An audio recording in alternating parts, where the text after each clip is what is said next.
You're live, Mr. Chairman.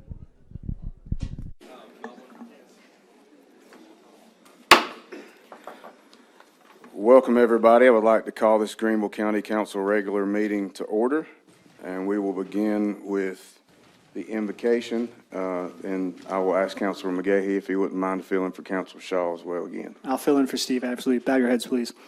Dear Heavenly Father, bless us this evening, give us discernment, allow us to make the proper choices when you present us with hard choices to make for our county. Help us bring Greenville County to make it the best it can be, and help us all be civil this evening and come to the best decision we can. We ask all this name in Jesus Christ, amen. Amen. Please stand for the Pledge of Allegiance.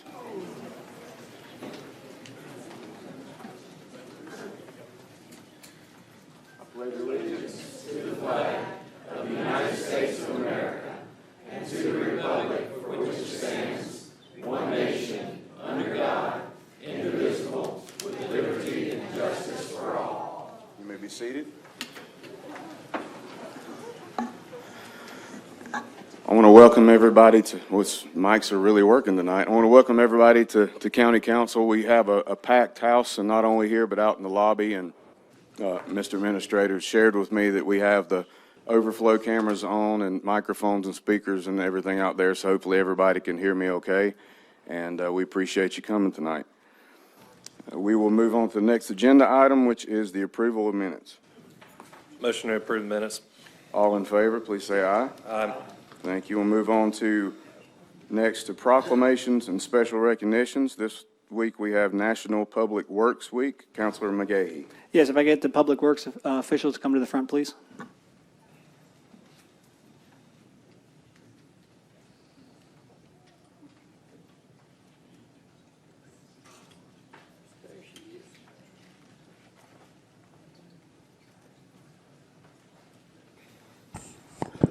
All right. Thanks, guys. All right.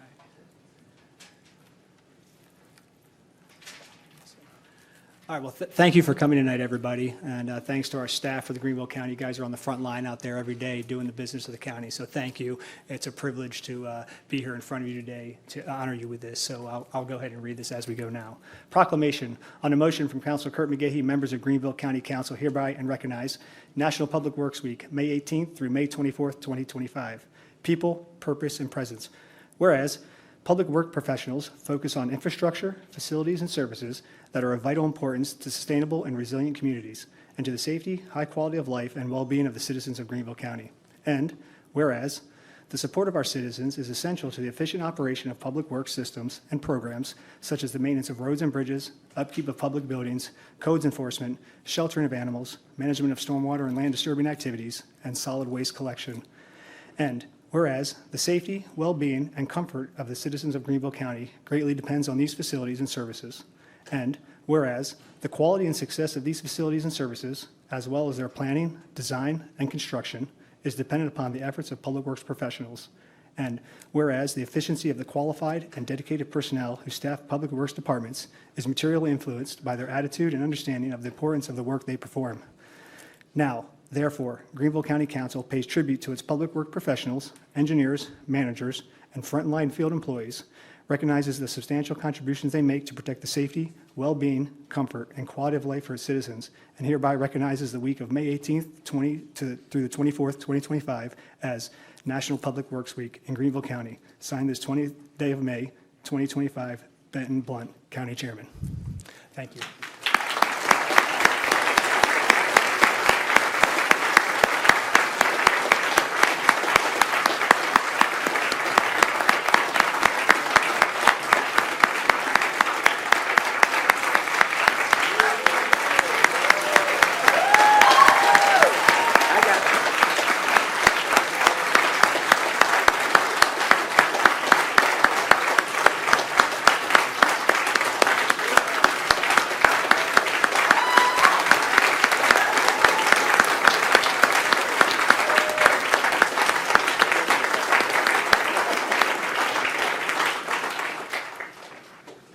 Thank you very much for all of your service.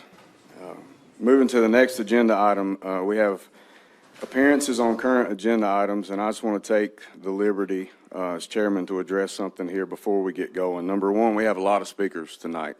This is a 30-minute time period that we have, so what we'll do and how we'll conduct this is I'll ask if our assistants will bring up 5 people at a time. We'll call out 5 names, and that way we can get people in line, and if you don't use all your time, then it'll save that for the person behind, and we can get through more people. Also, what I want to address is going to be later in the agenda concerning Greenville County's budget, because I know that's why a lot of people are here. We have been working with the school board, talking with them, with Mr. Royster, Dr. Royster, as well as the board chair. And as of last night in our budget workshop, just in case you didn't know and you're here to speak on this, we have it worked out currently where none of the school board budget for this coming fiscal year will be affected whatsoever, $0.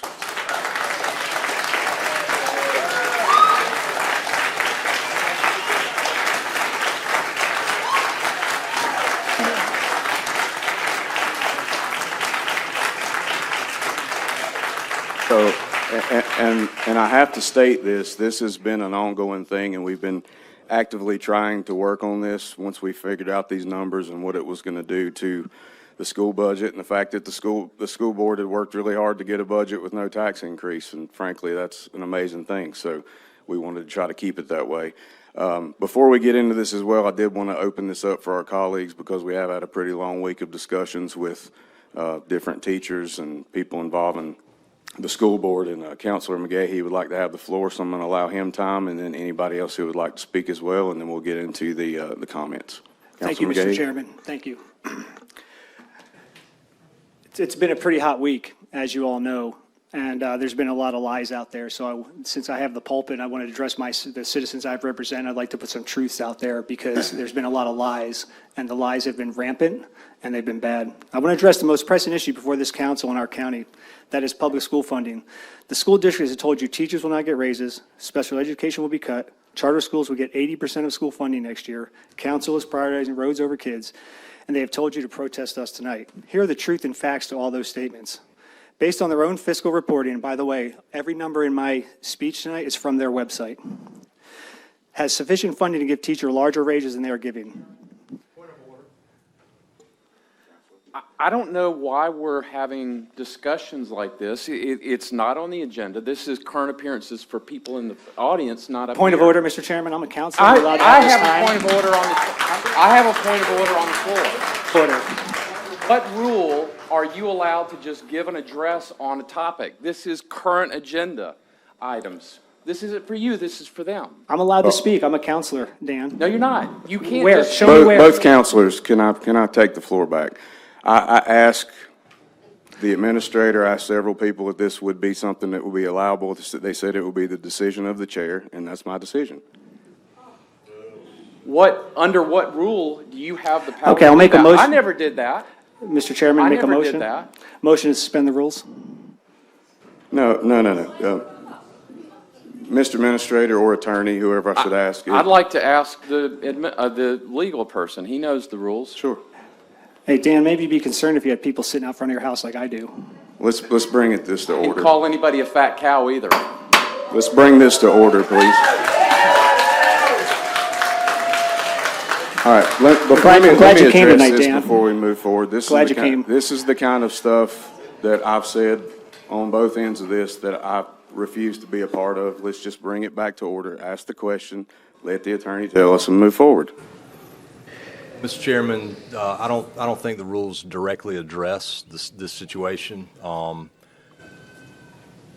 In the past, my recollection is the chairman has allowed a council member to address an issue, and so that's kind of where we are. I don't think the rules directly address whether a council member can speak at this particular time. Mr. Chairman, can I just respond to that? If our rules state that if it does not address an issue, Mason's is the controlling authority. So I'd like to know what Mason says about this. And it may very well, allow a point of personal privilege, but I'd like to see it because I don't think, we have a lot of people here. and we have an agenda, it's a long agenda, we should stick to the rules. Counselor, I agree with you, but we're wasting time now arguing. The rules, over the so rules. Mason's does address this, and it says the chairman has, because we make up as a body, we make up our own rules, we can change them on the fly. So, and the chairman has ultimate authority, because we only Okay. need 7 Can you votes give to me? change Can you them. cite that in Mason's? He's finding it right now, it's in there. I don't have my Masons with me, but I know for a fact that's the case. Give me just a second. I didn't anticipate this. So I understand. Our attorney is actually filling in for our other attorney who typically would be put on the hot seat, so we'll give him a moment.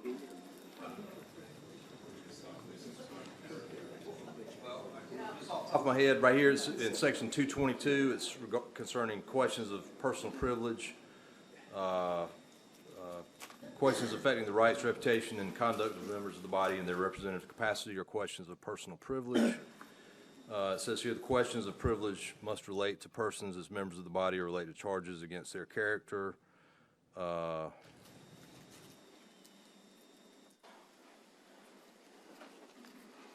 There- There's really nothing I'm seeing right off the top of my head, and again, I haven't delved into this extensively that relay one way or the other. So I think at that point, you have to go back to whatever the chairman has allowed and deal with that as a body. Because you can certainly, obviously, appeal the chairman's ruling. Well, I'm not going to do that. I'm not trying to be an obstructionist here, but if there's a point of personal privilege, I think that should be stated in the motion, and you should stick to a point of personal privilege. If somebody attacked your character, that's what you should talk about, not about all the lies of presumably somebody in the audience. They have You're attacked my attacking their character. Dan, I've been smeared, I've been called names, I've been called things I can't say here. They have Let- smeared my character, and that's the school board that's doing it.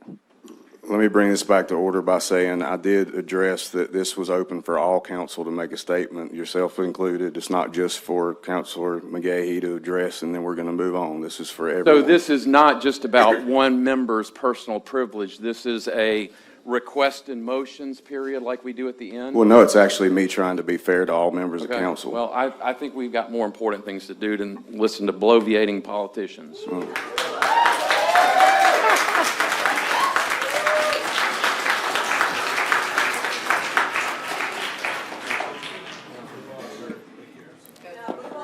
Councilor McGahee, you can continue. So based on their own fiscal reporting, the school district has sufficient funding to give teachers large raises than they are giving. They had a $78 million excess in last year's budget alone. They have amassed a general fund balance of over $240 million. They have collected significantly more money than they have spent in 8 of the last 10 years while raising taxes 7 of 11 years. Point of order, Mr. Chairman. This is not a personal privilege speech. If you, We are debating. Mr. Chairman, we are Dan, de- I could have been done by now. I could raised have been the point of done. order. I raised the point of order. Let me address my order. Let me finish my statement, Dan. I have a point of order. The chair has allowed that. Order, and that takes precedence over your bloviating. Number one, Councilor Tripp, bloviating is subjective. He feels like he had been attacked in the media. I think it's very fair for him to address that. Okay, but speak to that, not what the school board is saying about If you'd let me finish. teacher pay raises and all that. That does not speak to his character. I'm just going to make this acknowledgement to the body, everybody listening in the audience and in the crowd. This is not typical of this current council, and it's not the way that we should be operating. And I think that you're all very big boys and girls, and you can handle listening to what somebody has to say. I make a motion to suspend the rules. There's no rule to suspend. To suspend the rules. There's no motion, There's- there's no rules to suspend. Mr. Attorney, this Dan is saying that I'm What not speaking rule are- appropriately. what rule You're are you saying I have trying to to follow the agenda. suspend? Now you're speaking out the other side of your mouth, which is typical. Now, you're saying it's not on the agenda. Well, okay, great. What are you trying to We can play suspend? games. I could have been done by now, Dan. Councilor McGahee, can I ask a question? Sure, absolutely. Would you be okay so we can get through this and get to the speakers if I allow you to share that in the appropriate part of the agenda, and let's let the speaker speak so he's not going to interrupt again? Okay, absolutely. If he'll make a promise not to interrupt me. Do that and allow him his time at the end? Listen, I'm not interrupting. I'm raising a legitimate point of order, which takes precedence over anything you're saying. But if we move it to request and motions, that's the legitimate place for us to talk about. This is our why we didn't feelings. elect you, point of order. This is why we didn't elect you chairman, All right, because you don't let order. it. Let's bring this meeting to order. Let's all bring this meeting to order, and let's move forward with the conversations. We just had the crowd cheer to something that's great. Let's listen to what they have to say, and let's move forward with the meeting. So let's start with the first 5 speakers, please. Thank you, Councilman McGahey. And then we'll go from there. The first 5 speakers are William Johnson, Doris Turner, Michael Fox, Joanna Reese, and Roosevelt Williston. All right. Thank you. Me to come up and get in line with Mr. William Johnson first, Doris Turner second, Michael Fox third, Joanna Reese fourth, and Roosevelt Williston fifth. And again, we will have 30 minutes, and if you do have any extra time, just remember that there's a lot of other people that may not get to speak tonight. The first topic is 12A, reconsideration of Bellwin. William Johnson. I live in District 21, and I've been a resident. Could you use the microphone, please, sir? Sir, just hear for me the now? record, if you can repeat your name and address, please. William Johnson, 220 East Yellowstone Road, Greer. I live in District 21. I've been a resident of Sugar Creek for 37 years, and I'm asking that you vote to request the Planning Commission reconsider the Bellwin subdivision. With me today is a group of homeowners from Sugar Creek and surrounding East Side subdivisions. I'd just like some of them to stand up. Thank you. The Bellwin proposal came before the Planning Commission for the first time in October of '24. The meeting, and it was denied by a vote of 5-3. The owner and developer then asked for reconsideration at the Planning Commission's November 2024 meeting, and the reconsideration was denied by a vote of 6-2. Per the Planning Commission bylaws, a reconsideration request from the applicant can be addressed directly to the Planning Commission, but homeowners can't do that. We have to approach the governing body, and the governing body has to make that request. We thank for Councilman McGahey for his help in this. We're not asking County Council to decide on Bellwin. We're only asking that we, the homeowners, be granted the same opportunity for a reconsideration that the developer was granted in November. In order for that to happen, the County Council must make the request to the Planning Commission. Again, we homeowners can't do that. So why do we need this? When the Bellwin application returned to the Planning Commission for the March 2025 meeting, it was barely approved by a vote of 5-4. The changes that were made to the 2025 application did not materially address the reasons given by the Planning Commission at their October 24 meeting for the original denial. Those reasons were specific to open space land development regulations, together with a statement, quote, it is too dense for the area and does not match the character of the surrounding area. That's in the meeting minutes for the October meeting.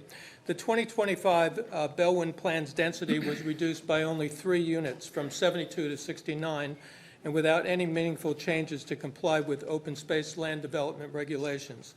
While we don't know why this application was narrowly approved in March, one of the planning commissioners stated in open session at that meeting that the owner and developer had initiated multiple communications with commissioners about the application.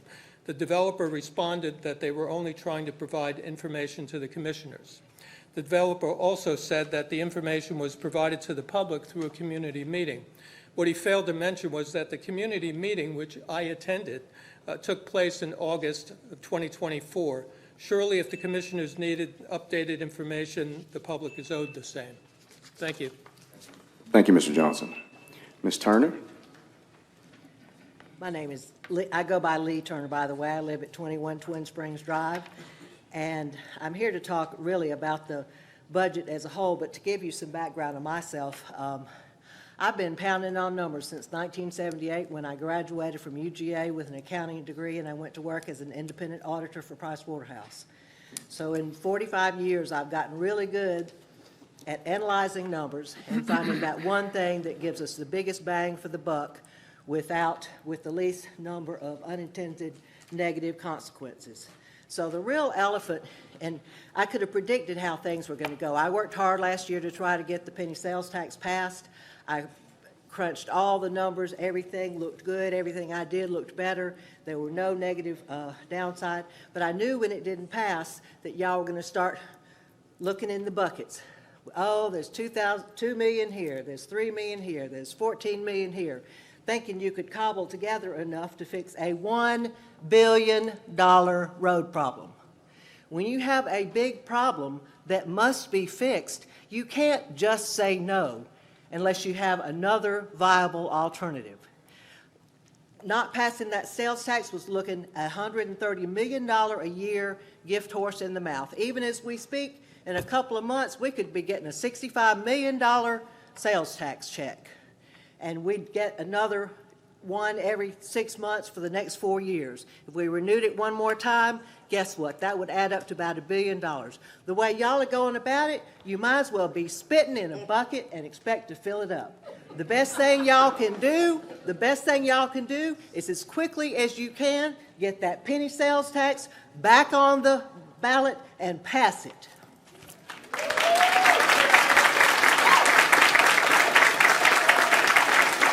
Welcome, Mr. Fox.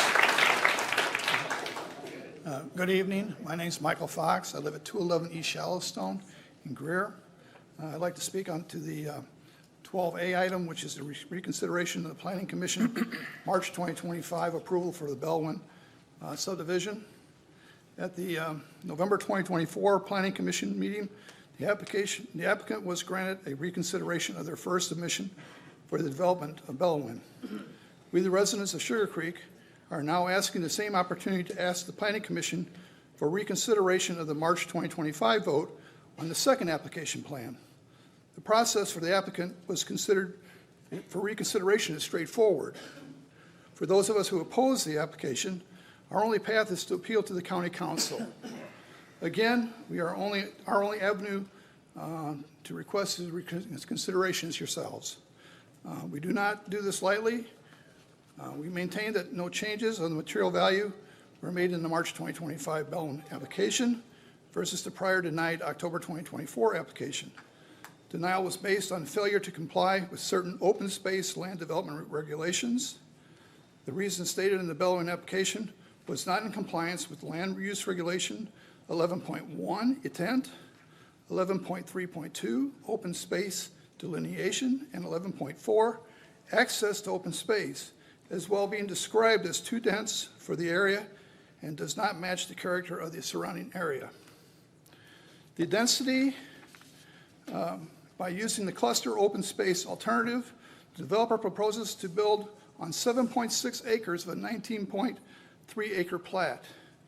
The real density of the 7.6 acres will be 9.1 units per acre versus the R12 maximum allowance, which is 3.6 units per acre, or 2.5 times the R12 maximum.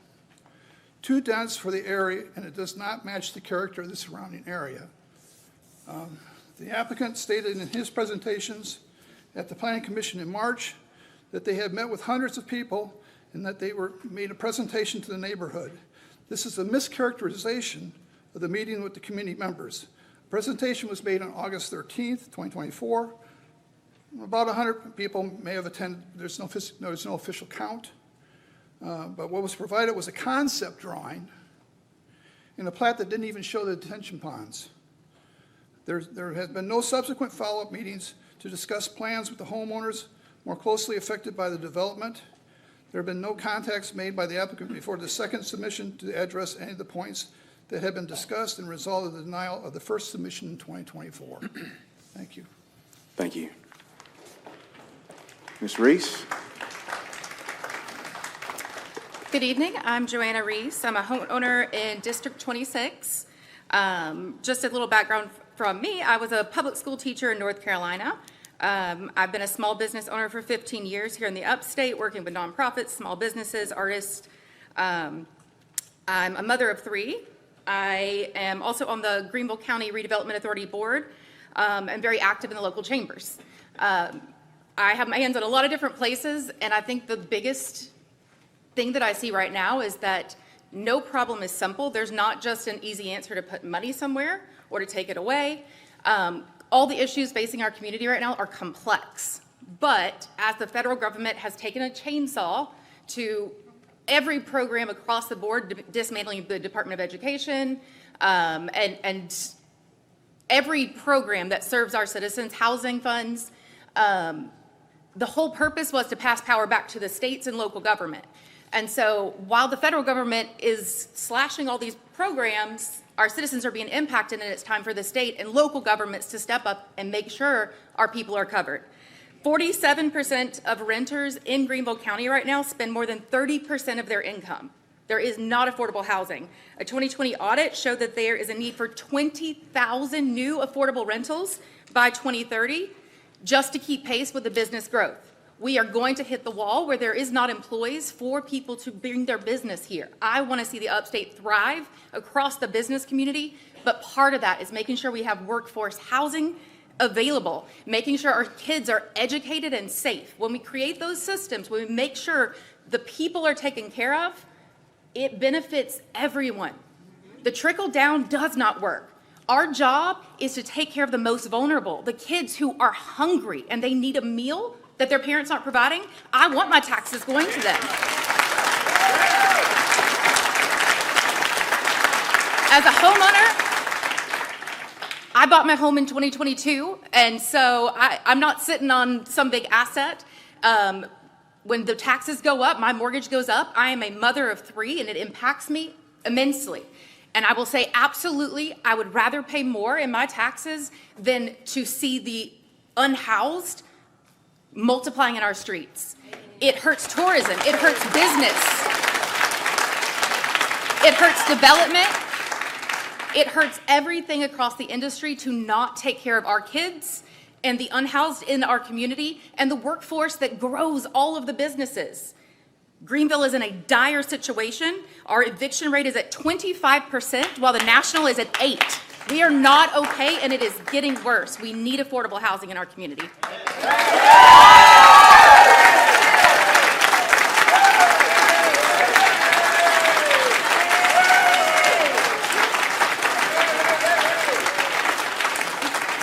Ms. Stone, as Mr. Livingston's coming up, could you go ahead and announce the next 4? Yes, sir. Jeffrey Darling, Corinne Shuford, Storm Bruner, Dorothy Waldrop, and Cindy Jordan. Thank you. Welcome, Mr. Livingston. A very good afternoon. Thank you for giving me this opportunity. It's great to be in America and even greater to be in Greenville, South Carolina. I live at a senior citizen community, the Oaks at Loyal Bay. My wife and I came back to Greenville after years ago working for the late mayor and pastoring over here. I'm not going to insult you, but going behind her, it's like a pitcher hitting after the cleanup person. I don't have many teeth, but I do have a safe and comfortable and affordable place to live. And I know that you all are going to do and have been doing everything in your power to see that senior citizens have an affordable and decent place to live, and I know you're going to continue to do it.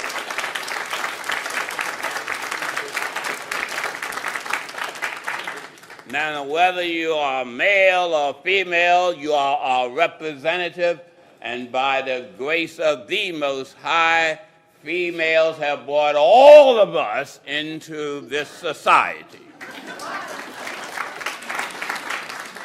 And I know you're going to do the right thing, because while we are here, let us do good. Now, that's not from R.C. Livingston, that's from St. Francis of Assisi. Now, you're not going to let us senior citizens down. Because we food, housing, and health, and I don't care if you get food, you don't have a place to stay, you're definitely going to have bad health. So now, I know you're going to do the right thing. I know you're putting some money back into housing, and when you leave from here today, at your next meeting, you're going to put more back into affordable housing, aren't you?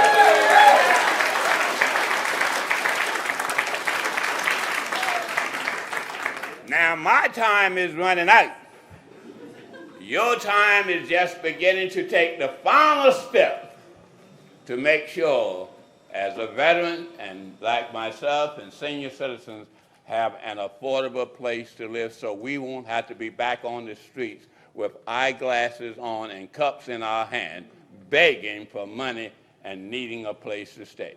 You're going to do what's right, aren't you? Thank you, Mr. Lewis. Mr. Darling?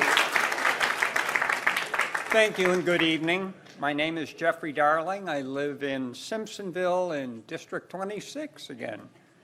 I'm here this evening to ask the County Council to reconsider the reduction in the Affordable Housing Fund in the proposed budget for 2025-26. I believe that line item should remain funded at the current level of $3 million a year. Cutting it down to $1 million ignores the problem many working people face securing safe, affordable housing in Greenville County, and I've seen this problem up close. For the past 6 years, I've been a volunteer guardian ad litem through family court for children caught up in the child welfare system. Simply put, I'm an advocate for those children. I've been privy to the housing issues faced by the working parents of these children. And too often the lack of decent, affordable housing is a significant challenge to the return of those children to the parents. I've seen single-parent families forced into homelessness, living in the mother's car because they can't afford a decent rental. The state steps in, removes the children from the mother's care and places them at foster care at government expense. Out of concern for the affordable housing issue, I became a member of the Gold Justice Ministry some years ago. You may know it's a coalition of 29 places of worship in Greenville County organized to create change in pressing issues related to the poor. In fact, there's a number of people in that ministry here today. After investigating the area of affordable housing, the Gold Justice Ministry chose that area of focus. We asked county government to recognize the need in that area, and it resulted in the creation of the Affordable Housing Fund in the county budget. It was initially funded, as I understand it, at $5 million over a 2-year period. The number of homeless children in Greenville County has been rising, according to the South Carolina Council on Homelessness. That assessment has been supported by the reported increase in homeless students served by Greenville County schools. The number of homeless students in our county rose from just over 1,600 to just under 2,000 in just 1 year. We can address this problem through the creation of more affordable housing, and I respectfully request the County Council to keep the Affordable Housing Fund. Thank you, Mr. Darling. Ms. Shuford, welcome. Corinne Shuford, District 26. I've stood before this council before. I've talked about the magic of libraries and what they mean to kids, what they meant to me when I was a kid, how they inspired love of knowledge and story in me at a very young age. I talked about being a poor college student and how helpful librarians were to me in my education. I've talked about relocating to Greenville alone during the peak of the pandemic in 2020 and how hard that was, and how invaluable the library's community and resources were to me during that time when many places were still closed. I reminded this council about how libraries are still one of the last remaining safe and free third spaces, how incredibly radical it is to still have places like libraries where anyone from any wealth bracket can exist and fellowship and partake in a service provided. That is a borderline miracle in this fast fashion consumerist society that seems to care only for meeting the bottom line. I've talked about the importance of funding credible information hubs that preserve history and cultures, and how I believe protecting truth the way librarians do is a God-inspired act of stewardship and a priceless gift to future generations. All that wasn't enough to convince this council to restore the original library's budget, so I'm going to get a bit technical here, please bear with me. According to the South Carolina State Library government website, the Greenville County Library System served nearly 200,000 patrons last year. 200,000. Only 4 systems in the South Carolina system surpass it, and let me tell you, that race is close.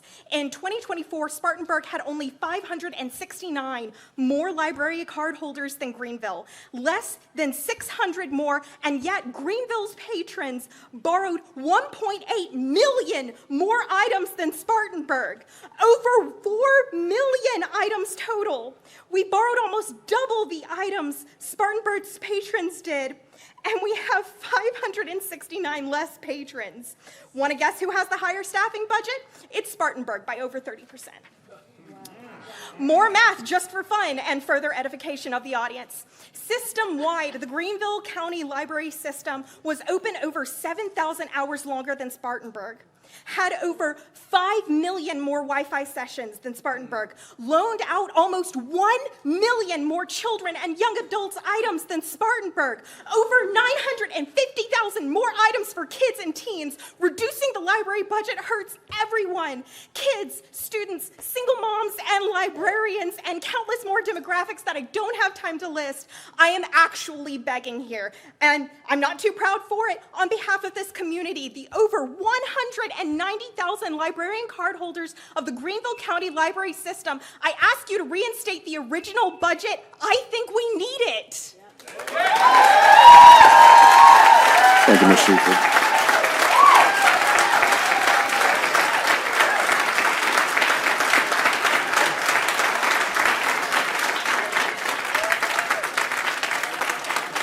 Welcome, Mr. Bruner. My name is Storm Bruner. I'm in District 22. I'm speaking on roads, libraries, and schools. Well, so on libraries. So I personally am a beneficiary of the libraries. Growing up, I learned how to use computers and stuff like that. And cutting these programs like libraries or schools or public transportation, it's a mistake. And I'll tell you why. It's because for every dollar that is spent in libraries, it generates a return on investment of $4 to $5. It provides people with workforce development through computer literacy and resume building, among other things. And it provides a access point for a lot of databases, and it also provides businesses with places to meet. These are all very important things for our community. So as far as for me, like, these things, they matter to me because I benefited from these resources as a kid, and I don't want these resources to be diminished or denied to the future generations. Thank you. Thank you, sir. Waldrop, welcome. I'm Dottie Waldrop, and I'm speaking for Greenlink bus service. I'm not allowed to drive, so my transportation is my bicycle or the bus. I ride my bicycle to work unless it's raining or cold, and then I ride the bus. But I ride the bus home because the buses have bike racks. I and my bike can ride the bus home when I get off work at 10 p.m.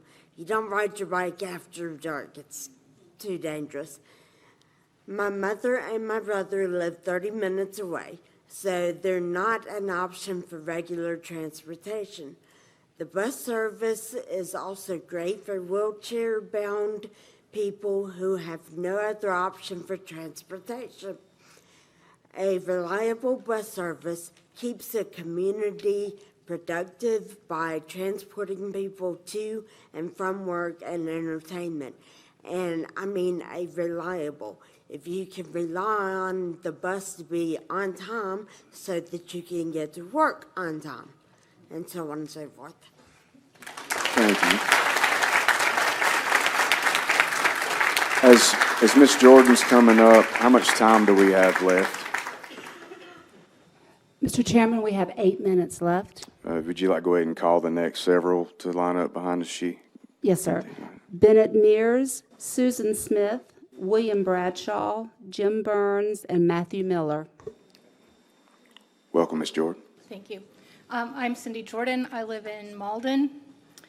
I have been a resident of Greenville County now for 25 years. Sitting back and watching what is happening in this county currently is heartbreaking. I feel like we have allowed just complete uncontrolled growth, and pretty much whatever the developers want, the developers get. And we do not have impact fees, which just blows my mind. Those developers should be paying more to subsidize these neighborhoods that they're developing in these municipalities and the county. I was very against the sales tax increase for the roads because I did not feel like this body was transparent enough in where the money has been spent in the last decade. I believe that if you do want something like that to pass, being more clear with the residents of the county would be quite helpful. Another thing that just blows my mind living here is how long it takes to get a road done. I'm from Montana. My uncles build roads and highways in Wyoming. We have a 4-month window to get them done, and my uncles get them done. The Montana Department of Transportation, they get their roads done in that window of time. I'm not going to say they're always on budget, but at least they get it done on time. You know good and well, we've got budget overruns, we've got time overruns. That is not helping this county. Robbing Peter to pay Paul, not fiscal responsibility. Transit, something else that's very near and dear to my heart. I grew up in Missoula, Montana. I was the beneficiary of an amazing transit system there. When I wasn't riding my bicycle, I was on the bus. It allowed me to attend a private school 5 miles from my home. I could either ride my bike or there was a bus stop 2 blocks from my school. Otherwise, I would not have been able to attend. We have all of this development around us, and our transportation system is not reaching those areas. I guarantee you the bulk of the people that are moving to Greenville County at this point in time come from a community that has some level of transit that is much more efficient and cost-effective than what we've got going on here. And it is up to you, as our county council, to make sure that this is preserved and built on for the future of our children and our grandchildren. Thank you. Thank you very much. Bennett Mears. Mears. Good evening, County Council. My name is Bennett Mears. I live at 4 McHann Street in Greenville, South Carolina, 29605. I'll keep this brief. I'm speaking in favor of funding GreenLink.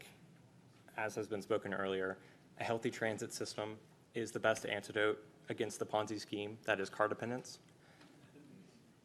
Greenville County is expected to grow very much in population in the coming decades, and increasing the amount of asphalt is only going to sink us deeper in debt. So I'm asking not that we just maintain the budget, but we continue to grow 30-minute service for GreenLink and serve those who can't afford to pay for the money pit that is a car. Thank you very much. Thank you very much. Smith, welcome. Hey there, my name is Susan Scarborough Smith. I live on Lytle Street in Greer. I'm District 21. And I have been a homeowner in District 21 for almost 30 years. My husband and I have owned a business in Taylors for over 20. My husband is a product of Greenville County Schools, graduated from J.O. Mann, and my kids both graduated from Riverside High School and went on to college. I'm here speaking about the schools. I was thrilled earlier today to hear that you're tabling the funding cuts to the school district as of now, but I felt that I still needed to come and speak because I was given that, I just felt that it was as of now. That next year there may be the option to remove that funding once again. And I just want you to know that we're worried about our future and we're worried about the cuts that you guys can do. I also wanted to address, I was a little bit upset when council called the school district a fat cow and that our schools are some of the worst in the country. That's not true. And when you say things like that on the media, people take it as fact. That's not fact. A little Google will tell you that we rank as one of the highest districts in the state, and our kids rank nationally. That's just not true. And then there was about the budget and the auditing. And the school district and the county have very comparable fund balances. The school district showed a 31% general fund balance in the 24 audit. Greenville County, 34%. Very similar. The school district and other tax-supported groups contribute to the economic development of this county. We all know that.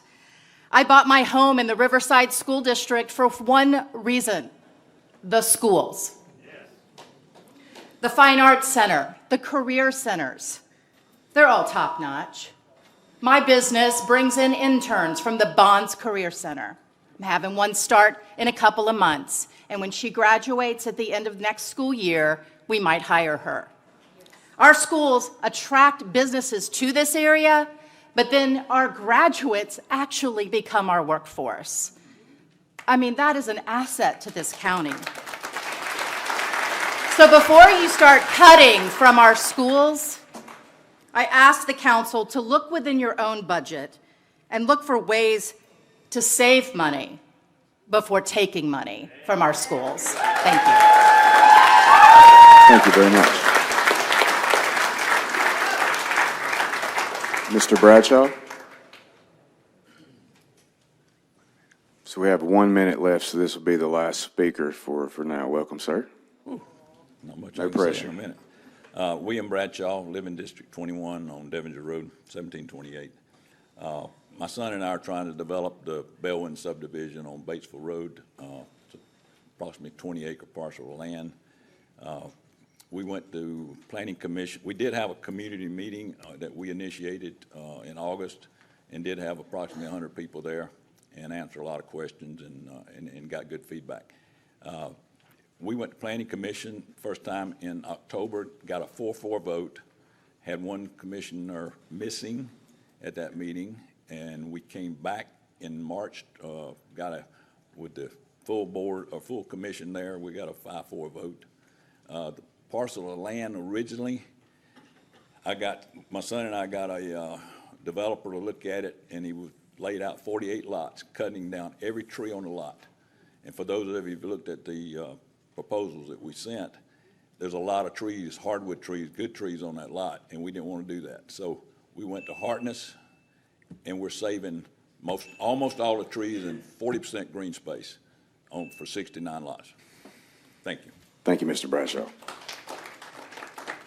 All right, so I do want to ask council it's not a vote, but just a show of hands to see if this will be okay. We have, just so you know, we have another entire page of people who had signed up to speak as well, but I would at least just in in the effort to hear as many people on as many different as possible, we have from 14 to 20 left on this page. So as long as council would be willing to entertain that, I would support letting the rest of the page have their time.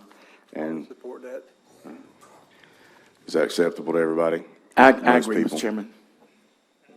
All right, then let's continue with this page. And again, for people who don't get a chance to speak tonight, trust me, we do want to hear from you. If you have something prepared, if you could hand that to the clerk, we'll make sure that gets to everybody on council as well if your name's not called during the next couple, which we have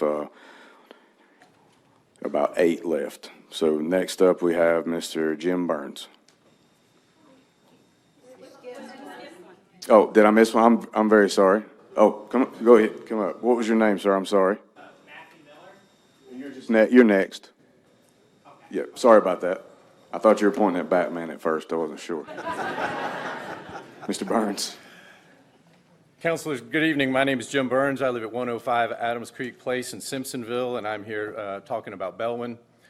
A couple of things that I do want to point out from the speakers from Sugar Creek that Mr. Bradshaw was starting to talk about. First of all, the denial was 4-4. There was only 8 people there, and so it was a motion to deny came up. It got 4-4, so they didn't get that. There was a motion to approve that also was 4-4, and so then we did send in a motion to reconsider. That has to go through your assistant county administrator. At the time, Mr. Coker allowed us to come back and present to be allowed. We didn't get to talk about it. The Planning Commission did not allow us. They voted 6-2 not to reconsider this. So this has not been reconsidered. So when they say, hey, let's be fair, we got to be reconsidered and they should be allowed to do it too, or Councilor McGahee should be allowed to do it too, that's not the case. It wasn't done that way. Number 2, I want to talk about the rule itself that allows the Councilor McGahee or any of you to motion for reconsideration. You all did not pass that rule. An unelected body passed that rule. The Planning Commission started to give you guys rules. It's one thing if the applicant doesn't like the decision and there's a method for appeal of the applicant. However, for the Planning Commission to overstep their bounds and give the county council rules, that doesn't seem right to us. Number 2, there's something called vested rights. That means when there's an approval and a letter sent, we have vested rights to move forward as the planning staff and the Planning Commission that you all appointed approved that for us to move on. And we have. So to be in front of you right now, we are still moving full bore with engineering drawings to complete drawings so that we can submit for permitting. I want to make sure that, because there were some rumors put around, I want to make sure I debunk those. Hartness is not asking for this. The Bradshaws are not asking for this to be brought back to the Planning Commission. We have approval. We're moving forward. Number 2, we have not turned dirt. A couple of folks have said, you guys are already out there turning dirt and doing things. We are not. That is not the case. So I ask of you, do we have laws? If you're going to overturn a law that says cluster developments are not appropriate, you all have that power to do so. As of now, we used the laws you have on the books to design a neighborhood, and it got approved by every step of the process that you have in place. Thank you. Thank you, Mr. Burns. All right, Mr. Miller, welcome. All right. Thank you, council members. My name is Matthew Miller, and I live in Chairman Blount's district. So I am here to talk about the library, and I'm specifically here to try and make the argument for fiscal responsibility and efficiency. You know, y'all have focused on that a lot, and I really appreciate the fact that you're trying to steward our money well.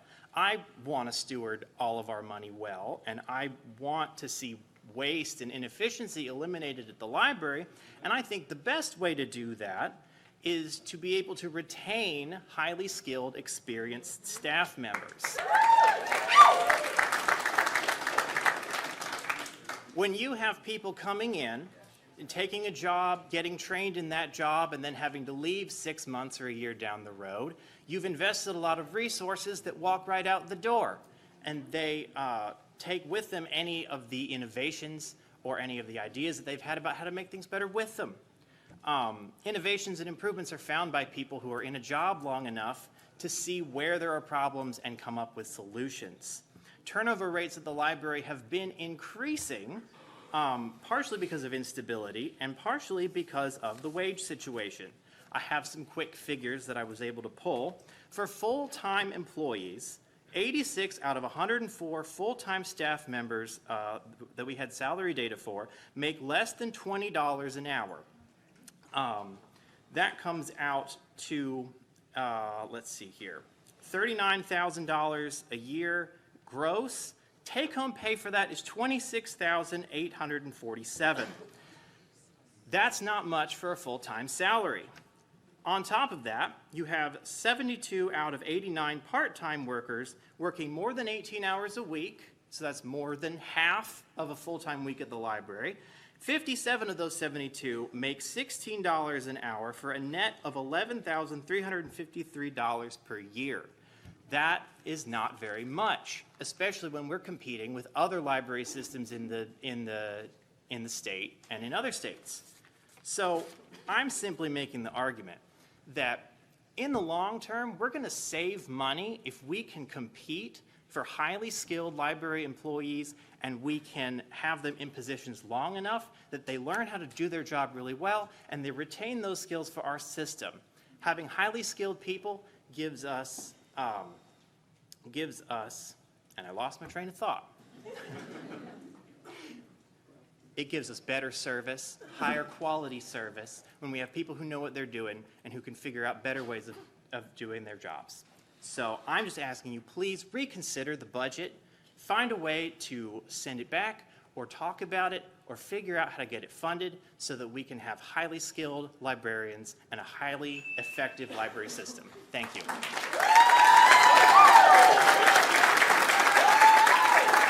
Mr. Chairman, the next speakers are Leah Naro, Sherry Barrett, Lily Wood, Sherry Sutton, and Tracy Bird. And those will be the final speakers for tonight. So first up is Ms. Naro. Welcome. Yes. Good evening. I'm Leah Naro. I live in District 20. I love living in Greenville. It's a beautiful area. The folks are friendly and caring. I'd like to talk about budget issues tonight. I was at the meeting 2 years ago when $5 million per year was approved by this county board for affordable housing. Housing in Greenville has skyrocketed, and it's leaving behind the service industry workers and educators we rely on to keep our county desirable for visitors and residents. Please continue to provide at least $5 million per year for affordable housing. Also, we need an educated public. Public schools need funding from the county to do their job of educating our students. South Carolina suffers from a lack of funding in education, and let's make Greenville an exception to our state. Finally, our libraries are thriving places where everyone can go to read, participate in classes, story time, get job information, and access to resources. The library staff are remarkable and deserve to make a living wage. There was so much funding going to the libraries, the library board wanted to return extra. I mean, ugh, that's just wrong. Please use that funding as it was intended. Increase salaries and hourly wages to the extent that folks want to work in our libraries and they can afford to. Thank you. Thank you. Ms. Barrett. Hello, I'm Sherry Barrett, Land Policy Director at Upstate Forever. My address is 5 Calhoun Hill Way, Greenville. I'm here tonight to speak about item 10C on the agenda related to cluster housing, or Article 11 in the Land Development Regulations.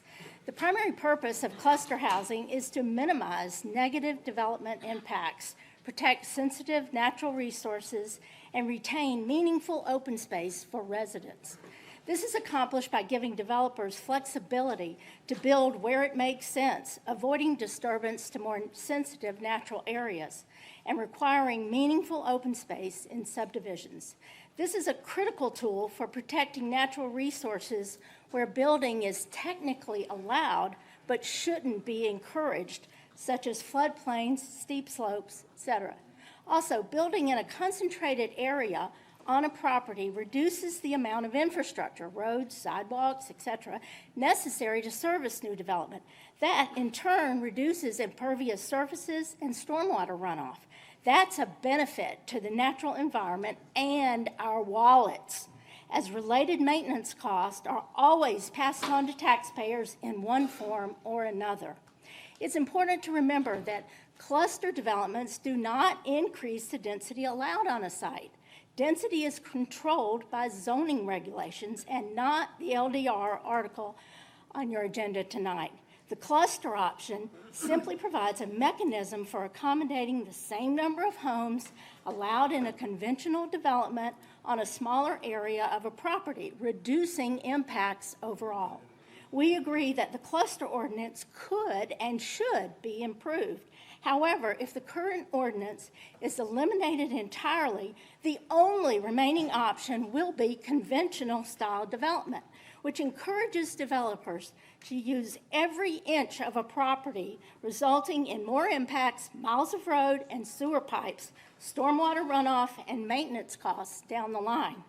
Additionally, conventional development requires zero meaningful open space, something residents have said they want time and time again. We urge council to vote no on eliminating Article 11. Instead, appoint a group of residents and community stakeholders to work with staff to identify the real issues related to cluster housing and address those within a timeline determined by council. Deleting Article 11 altogether is overkill and will leave developers with only one option: to develop conventionally, impacting every inch of a property allowable by law, the opposite of responsible development. Thank you. Thank you, Ms. Barrett. Wood? Good evening. My name is Lily Wood, and I live on Ivanhoe Circle in Greenville.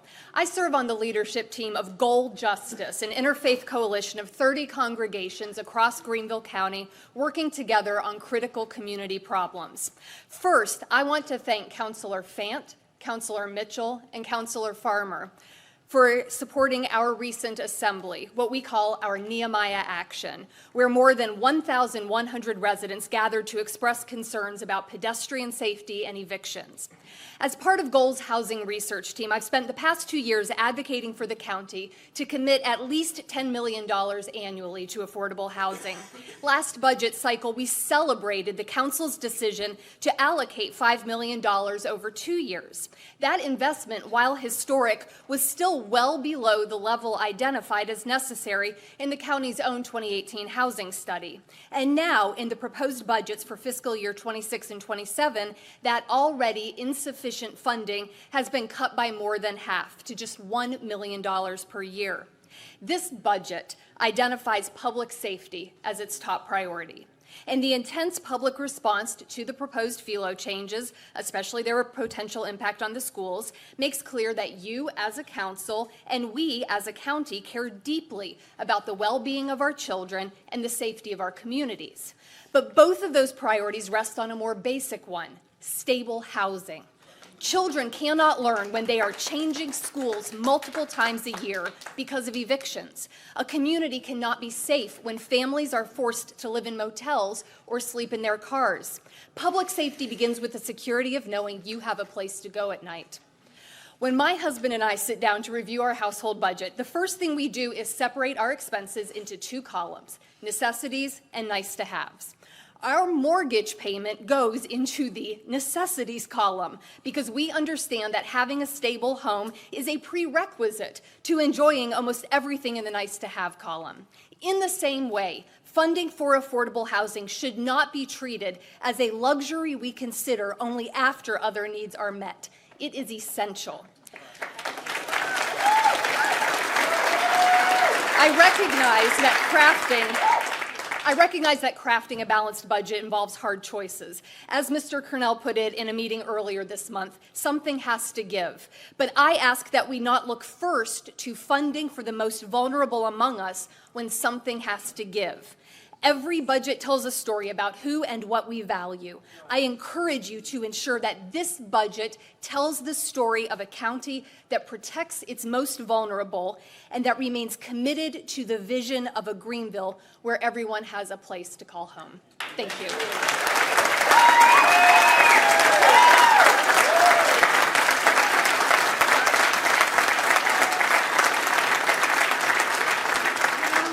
Welcome, Ms. Sutton. Thank you. I'm Sherry Sutton, and I live at 119 Logan Knoll Road, apartment 206, and that's in Greenville.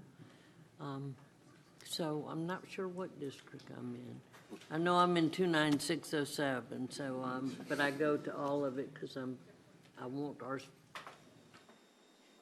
our county and city. And the county so far is way outdoing the city. You know, I have to give y'all kudos on that.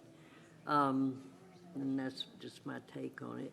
But I'm here to speak again about the Paris Mountain amendments. Now they want to build, I think it's 400. I didn't bring my paperwork. They want to bring the homes in and develop the homes, which is going to cause more destruction, and it's going to cause more harm than the hotel would, which I'm against both of them.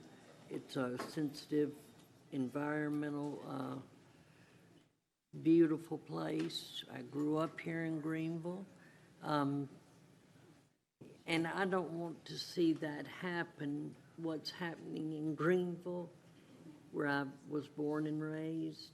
I don't want to see that happening in the county, you know, in that area. To me, it's been unsustainable growth with no infrastructure behind it. I personally, being a Greenvillian, would not move here, you know, just due to the fact of the way things have been handled. And with that, I'll just say, please save our mountain and adjust that amendment, whatever that may be. I don't, like I say, I apologize not having my paperwork. But it just is, that's unsustainable growth, you know, and I call it as I see it. It's all about money, greed, and power. And that is what it is about. It's not about the beauty or we'll make a green space here, we'll do that. You know, what you're gonna do is take away our environment. And if we think we can't live without the trees and without everything that has been created in this universe, then we're sadly mistaken. You know, as it's been said before, you know, what are you going to do in the end when the trees are gone and the mountains are gone? What are people going to do, eat their money? You know, what are they going to do, eat their money? And I did want to say real yeah. You can finish. You can finish your thought. Go ahead. Oh, okay. The one thing I wanted to speak on was transit. I didn't know that was going on this evening. Again, I've had some health issues, et cetera, and I've been unprepared. But on the transit system, I had to ride the bus. I'm 68. I had to ride the bus for 8 years. You know, and they'd come in and do surveys. This was back, I'm 68 now, and I finally got a car 5 years ago. So, and I have housing. I do have affordable housing. I'm one of the lucky ones as a senior. But I wanted to say, I've been talking to some of the kids that work in the fast food industry, some of the young people at McDonald's, at Zaxby's, and they would love to have a transit system where they wouldn't have to pay a ride to get home at night. You know, and these are young kids that are in 18, 19, 20 and younger. And they would all love even a chance to have a bus that would go out to BMW or Bosch and Lomb so that they could better themselves or get to the Greenville Tech from the areas they live in. So that's all I had to say on that, because these kids, yeah, and the bus system needs to be revamped. You know, it really does. You know, Thank you, it's Ms. hard to drive. Appreciate it very much. And then we have Tracy Byrd. Good Welcome. evening. Good evening to everyone. My name is Tracy Byrd. I live at 101 Lilywood Court in Simpsonville. I have the pleasure of having Councilman Collins and Fant as my councilmen, being in two places. I want to thank the senior that spoke. My parents taught me to have respect for seniors, and it was good to see her up here. My item was the budget, but since I think we all aware before we leave high school, we have to have a BSAP. And we done had a beginning, and we done had a middle. So I'm gonna be brief and be gone, but I'm gonna give you the end. And I think we done had Lee Turner, took the words out of my mouth, Wonder Woman, and Batman sitting there. So we have enough superheroes tonight. What I'm going to say is I simply would leave council with this, and especially my two councilmen with this piece of wisdom. I simply would say, it is my prayer that councilman has the serenity to accept the things that cannot be changed and grant them the courage, penny tax, to bring back the things that can be changed and give them the wisdom to know the difference.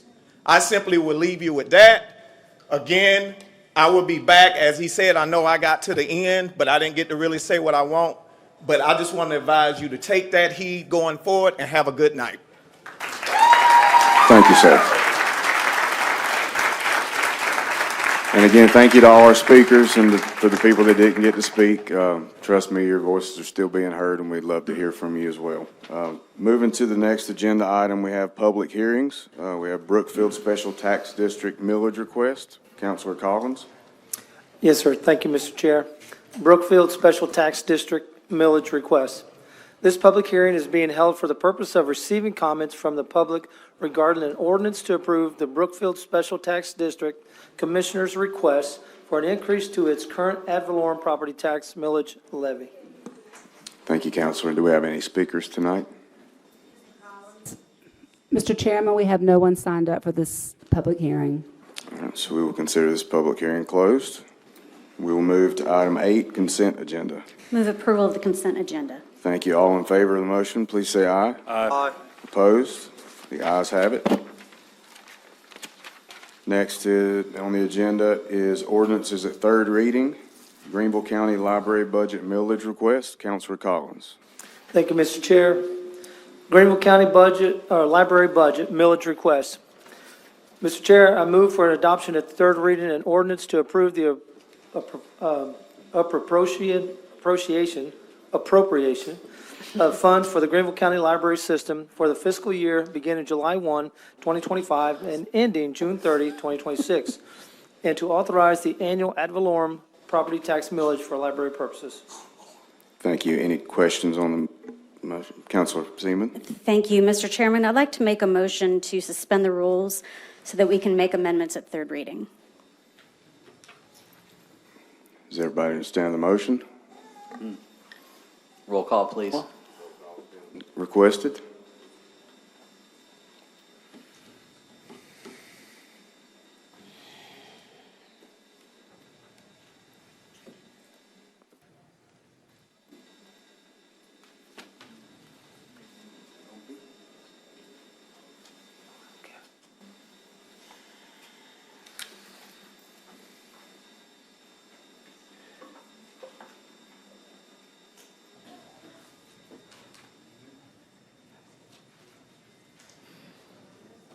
Mr. Chairman, you have 5 in favor, 7 opposed.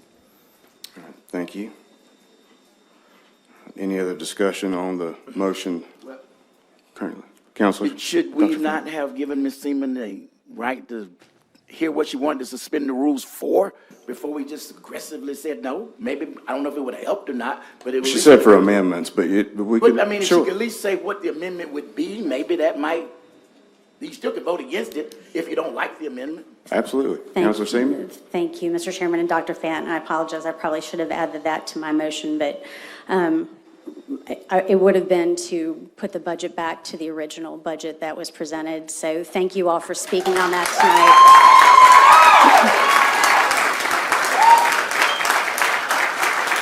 And I'm sorry that we're not going to be able to make that happen for you.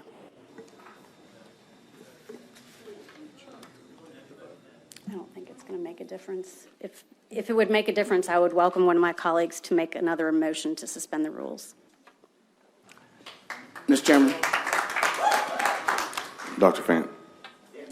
But I would move at this point to suspend the rules to entertain Ms. Seaman's amendment to pass the original budget that was presented to the library, from the library.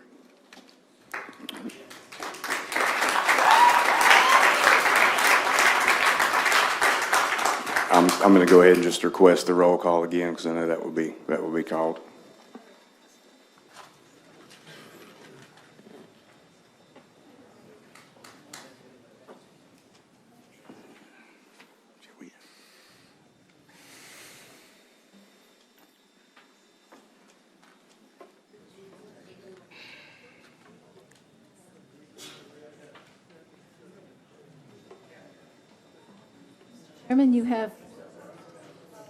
Mr. Chairman, you have 4 in favor, 8 opposed.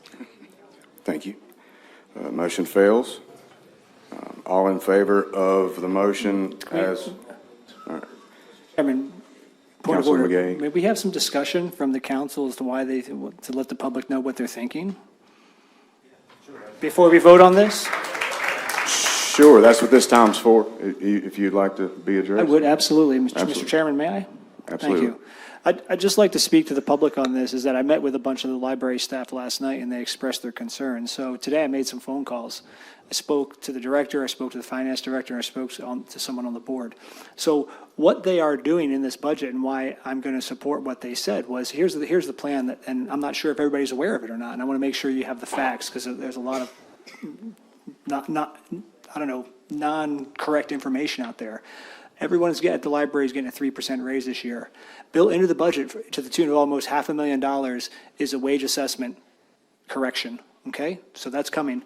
The next year, there's another almost close to $500,000 built in for the next wage assessment. So some people will see 8 to 10% raise by next year's budget. So that, to me, is a pretty good deal. And I think it's better than the county is getting, it's better than the sheriffs are getting, it's better than everybody. Absolutely, it's the best package any county employee in Greenville County is getting. So I'll be in support of this bill. Thank you, Councilor McGahey. Anyone else like to share? Dr. Fant? Thank you, Mr. Chairman. I think everybody knows we have a great library system, and they do an outstanding job. But I don't know how we can feel comfortable when we talk to people and look them in the face, and they have to work 2 and 3 jobs, have not 1 but 2 roommates in some instances, try to live off $1,500 a month, and try to eat off of $100 a month. I don't know how in good conscience we can think that's morally right to do that to someone. And so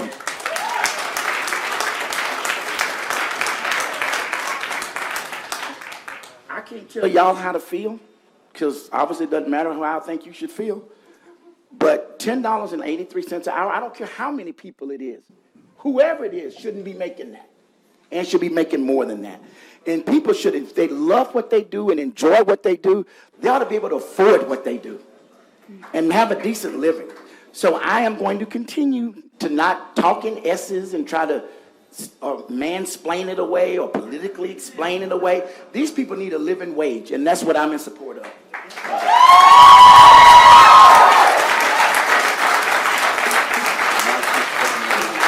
Councilor Seaman. Maybe can I just ask a practical question about, so the millage that they're going to give back, where does that go?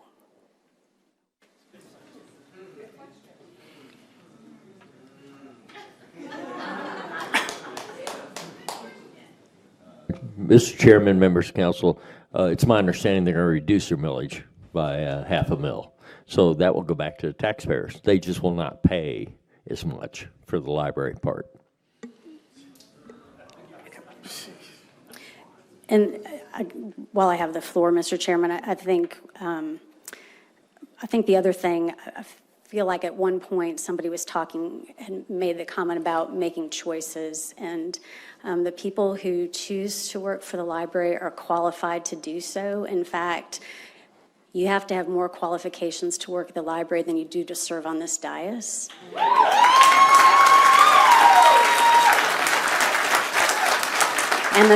And the fact of the matter is that we make more than most of the people that work at the library.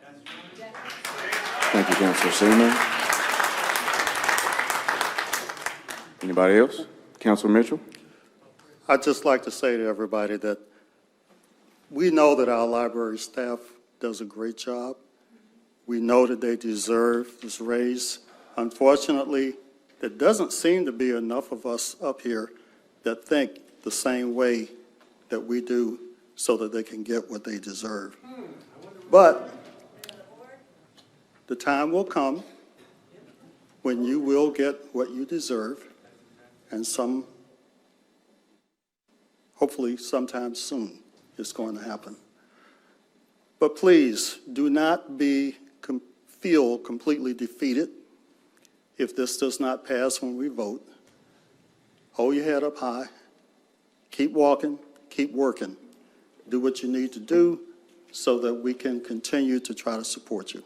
Thank you. Thank you, Councilor Mitchell. All right, can I just ask one more question? Seaman? Mr. Administrator, too, sorry, I should have asked this as a follow-up. Can you tell me the value of the millage? Like, how much will people actually get back? Like $5 per?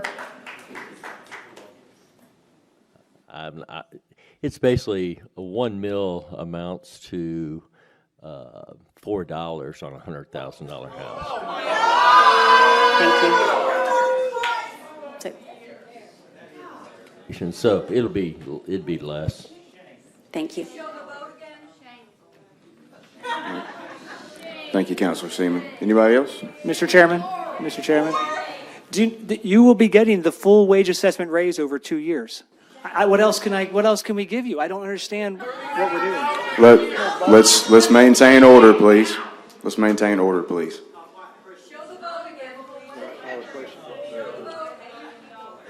For the people asking about the vote, all the votes are recorded. They'll be in the minutes. Nobody's going to try to run from a vote. You'll be able to see all those, and I'll personally tell you what they are if you can't find them. I promise. Anybody else like to share before we move forward? Councilor Tripp. Mr. Chairman, I'd request that we have a roll call by voice vote.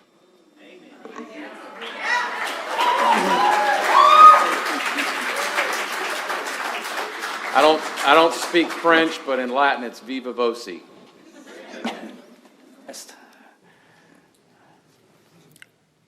I'm fine with that. Thank you.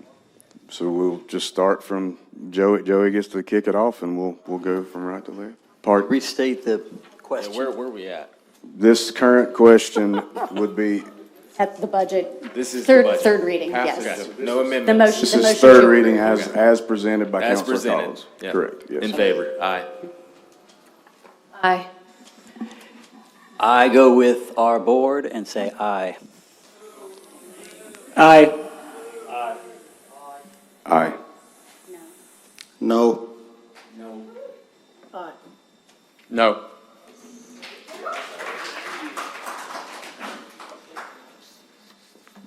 Next agenda item is ordinances at second reading. 2025-014, Councilor Bradley. Let me find it, yeah. Thank you, Mr. Chairman. The property located on Agnew Road and Richards Avenue, requesting rezoning from RMHP to RM8.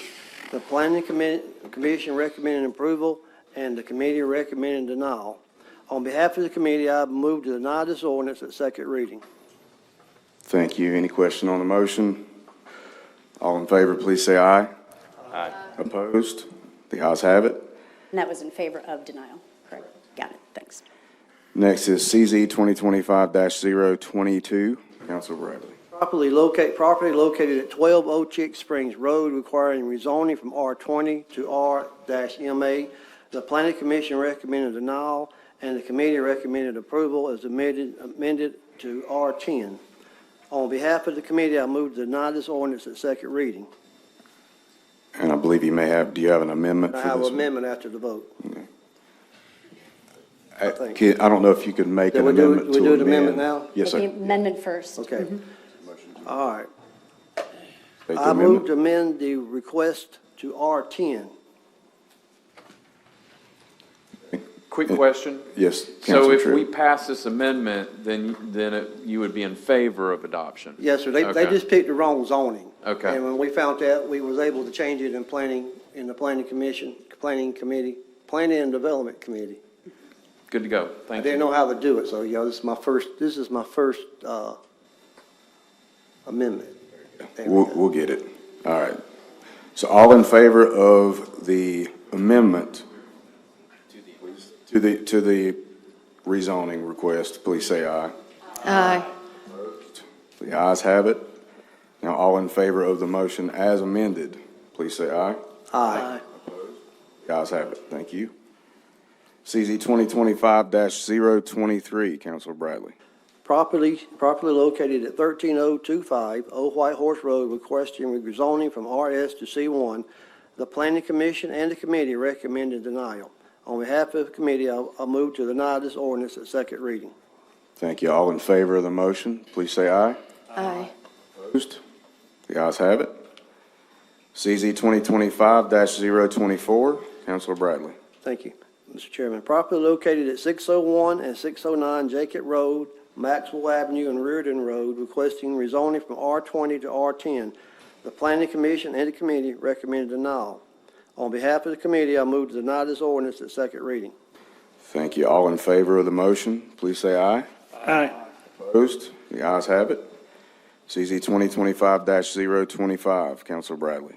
Thank you, Mr. Chairman. Property located at 3835 East North Street, requesting zoning from OD to C1. The Planning Commission and the committee recommended approval. On behalf of the committee, I move to approve the ordinance at second reading. Thank you. All in favor of the motion, please say aye. Aye. Opposed? The ayes have it. CZ 2025-026, Councilor Bradley. Thank you, Mr. Chairman. Property located at New Easley Highway and Bent Bridge Road, requesting rezoning from S1 to RM8. The Planning Commission and the committee recommended denial. On behalf of the committee, I move to deny the ordinance at second reading. You, all in favor of the motion, please say aye. Aye. Opposed? The ayes have it. CZ 2025-027. Thank you, Mr. Chairman. Property located at 1421 Old Gunner Road, requesting rezoning from RS to AG. The Planning Commission and the committee recommended approval. On behalf of the committee, I move to approve this ordinance at second reading. Thank you. All in favor of the motion, please say aye. Aye. Opposed? The ayes have it. Next agenda item, zoning text amendment, section 8.5, environmentally sensitive district, Paris Mountain, CZ 2025-028. Councilor Bradley. Thank you, Mr. Chairman. On behalf of the committee, I move for approval at second reading an ordinance to amend section 8-5, the ESDPM Environmental Sensitive District, Paris Mountain of the Greenville County zoning ordinance. The Planning Commission and committee recommended approval. Thank you. Any question on this one? Councilor Seaman? Thank you, Mr. Chairman. Just for clarification, this would be going forward, right? So it wouldn't actually affect any current property. Is that correct? To my knowledge, Mr. Chairman and Ms. Seaman, there's been no reversion before now. This is just taking care of, you're right, it's just taking care of any problem. Anything that going may- forward. May go forward in the future, yes. Since I wasn't on the committee, can you just explain what this means in practical terms? I will pass that off to, I think, maybe the person who presented this, if Councilor Shaw would like to discuss.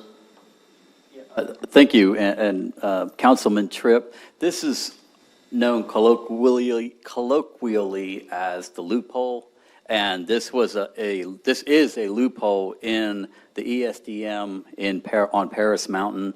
It would say that if the developer could somehow find access other than Altamont Road, then that developer could revert back to the pre-ESDPM zoning. So it's basically a loophole. Our planning staff in the UDO had already spotted this and it's in the UDO. And basically this is keeping the intention of the ESDM.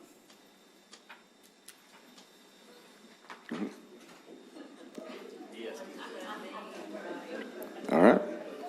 Any other discussion? I would just say I would encourage council to vote for it, please.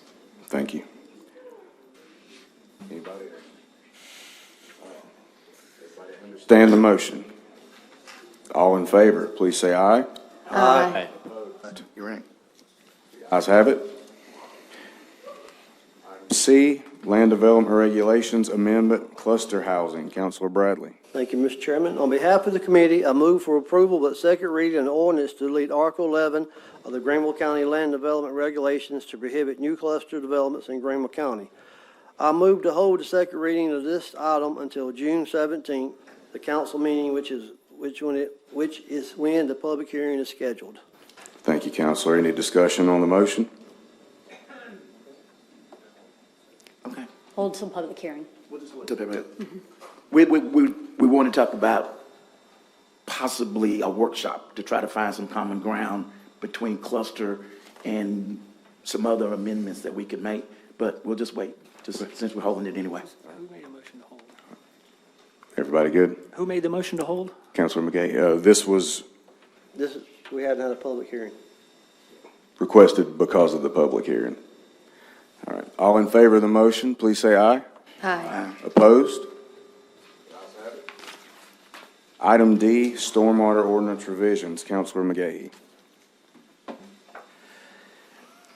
Ordinance second reading, item 10D, Stormwater Ordinance Revisions. Motion, I move for approval at second reading an ordinance to amend the Greenville County Stormwater Management Ordinance to implement requirements and procedures in compliance with federal and state regulations pursuant to the county's NPDES permit. I'd like to, before we discuss this, to make a motion to return this to committee for further review. All right. Is this one we take action on, or we can send it back to committee? Yeah.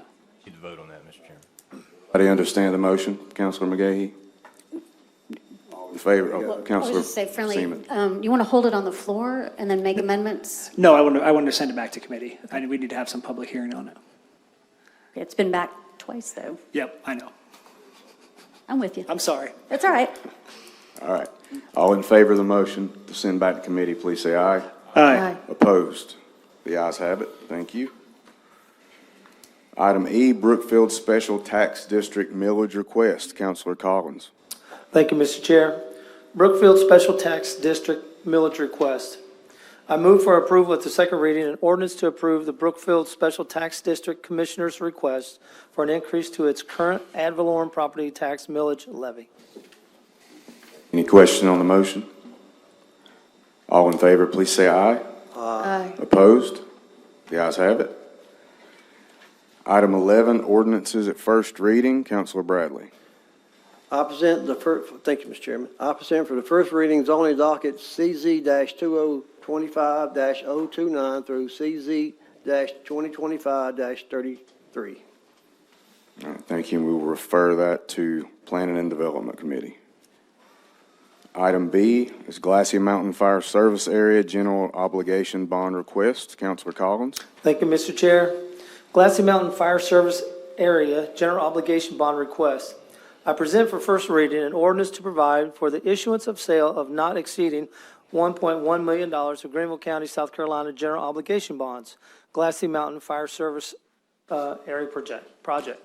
Series 2025 Bravo to prescribe the purposes for which the proceeds shall be expended, to provide for the payment thereof, and other matters relating thereto. Thank you, and that will stay on the council floor.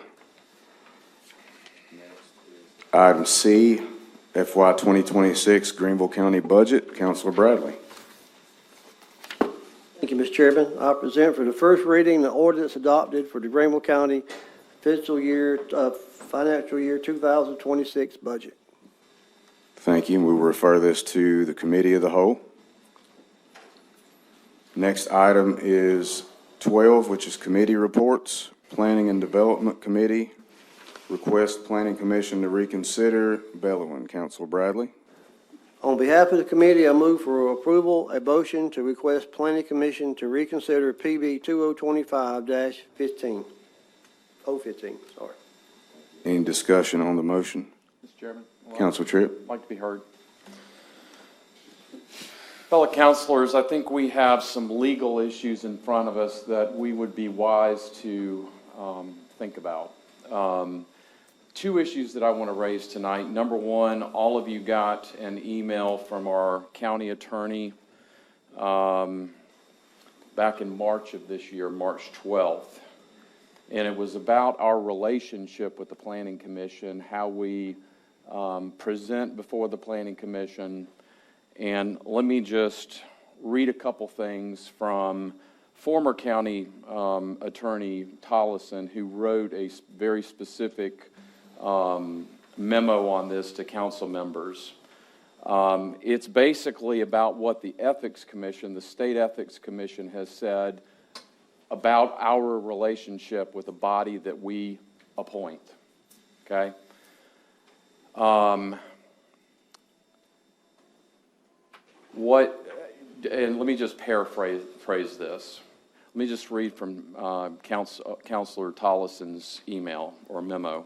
The closest example would be council members appearing before Planning Commission or Board of Zoning Appeals to advocate a position on a pending subdivision or zoning matter. Under the Ethics Commission guidance, that would be a violation. My legal advice, to further paraphrase, my legal advice is to avoid all presentations to county council appointed boards, and I recommend that you find advocates within your district other than yourselves if some position needs to be taken with matters before those boards. If you read through this, I think it's problematic for us to be directing county or Planning Commission to reconsider a vote that they took. Okay, I know I'm putting the county attorney or assistant county attorney on the spot here, and I didn't spend a lot of time talking to you about this, but can you just opine just briefly about the rule that the Planning Commission has? And if I know there have been some discussions about the rule that allows them to reconsider a vote, whether it's problematic, especially one that allows county council to ask them to reconsider a vote, in light of Tollison's legal advice. And I apologize for doing this to you, but I figure you know everything, so you could. Let me address that particular issue that Mr. Tollison was talking about. That we actually contacted the Ethics Commission down in Columbia and asked them about council members appearing before the Planning Commission to advocate for a docket in their district.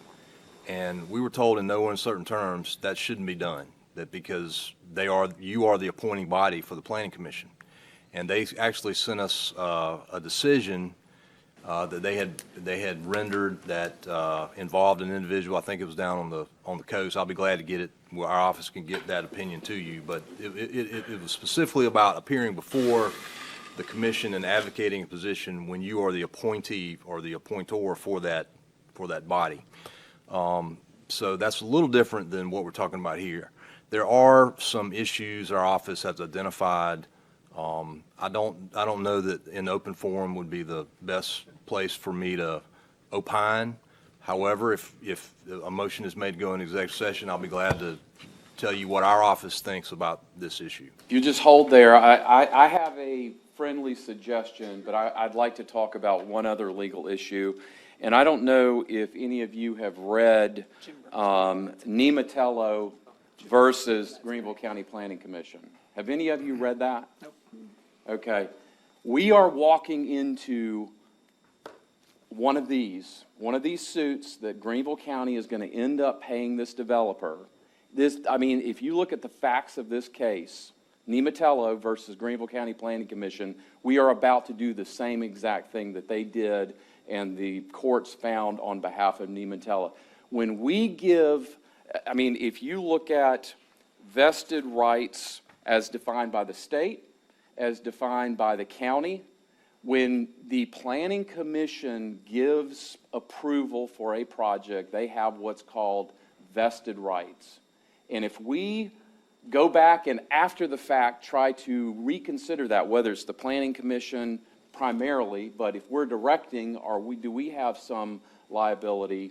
When we go back after the fact, unless there's material misrepresentation by the developer, we can't just go back and do that, or we are liable for damages to that developer. I'm not trying to create any fights tonight. What I'm asking you as a body to do is to hold this, send it back to committee of the whole. Let's have our attorneys talk to us before we have another lawsuit that we could potentially have to pay out. I think it's a prudent course, and that would be my motion on this. I second that. Fair to have discussion on this before we, Of course. anybody else like to speak to that suggestion or to the motion that's currently on the floor? Yes. Councilor Mitchell. I would simply like to say that I agree with Councilor Tripp, and I've looked at this also. One of my things has always been that we should try not to get into lawsuits where we know we have the potential to lose those.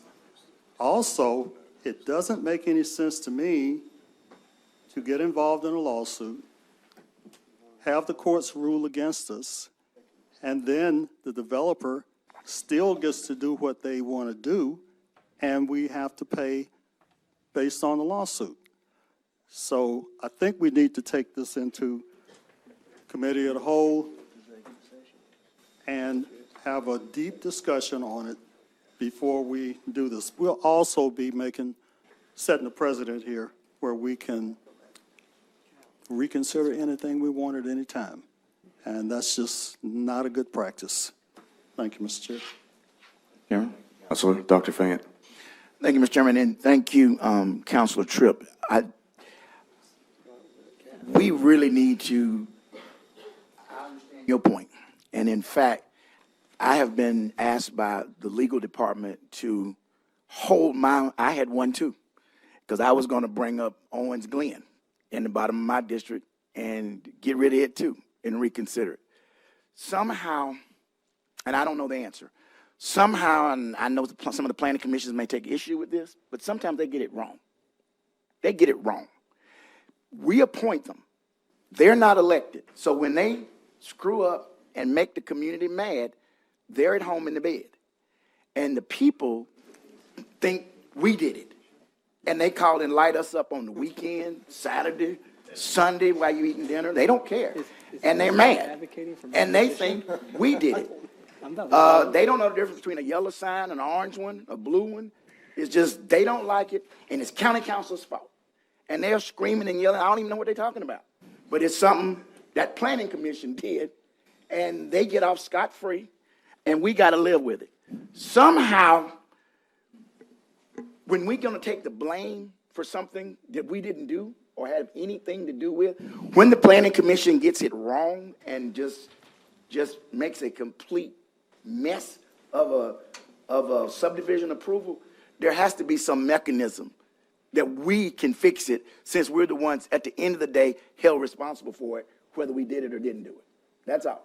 Because I really was ready to bring up, because those people mad.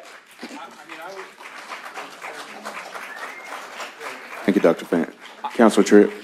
I don't disagree. I mean, I've had situations like that happen in my district, but I just think it's prudent for all of us to read this Nematello case and see that we are about to do the exact same thing that this case talks about, and we will. I would say that, you know, I'd love to be the attorney representing them because that would be like a slam dunk.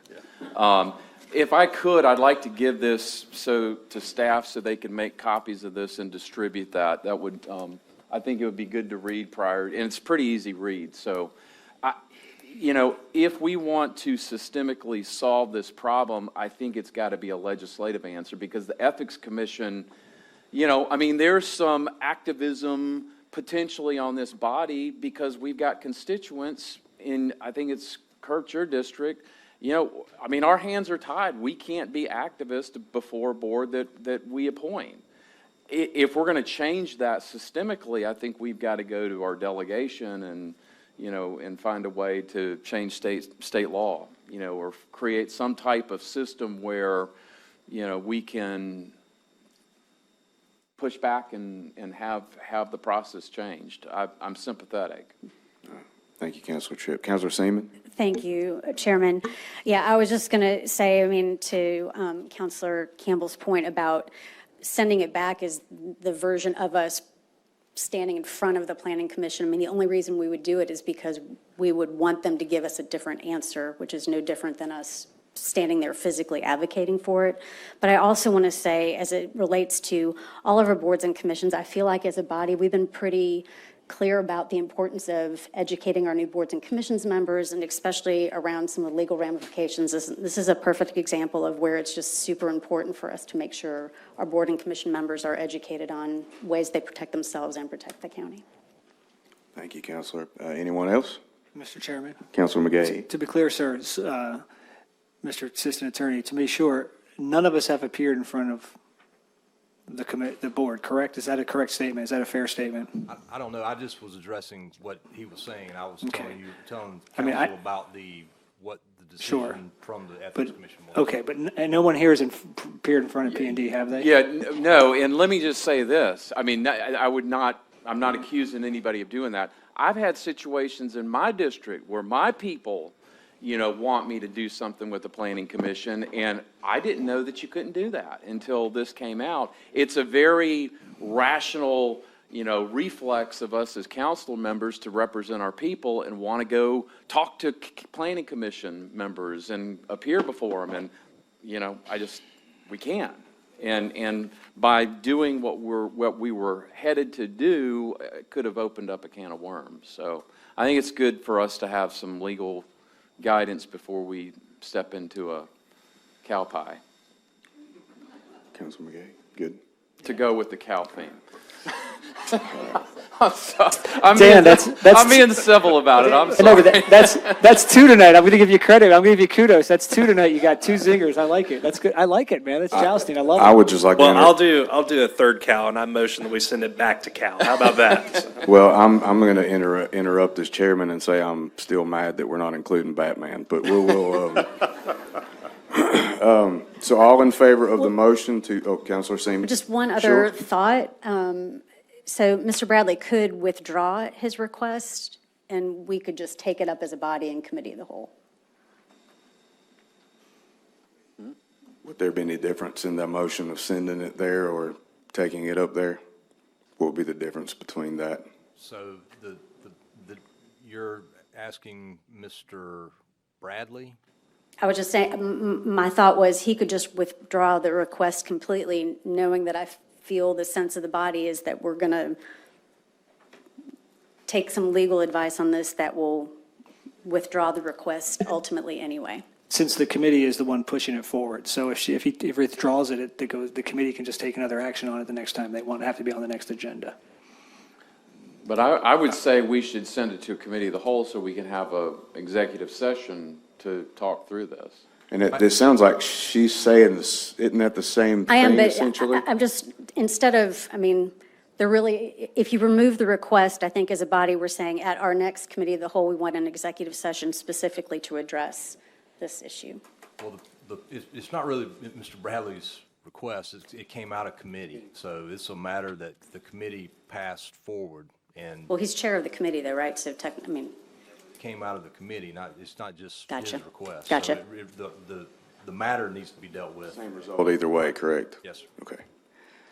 So, Motion to send back committee of the whole all right, for legal review at the next on the next Cal agenda.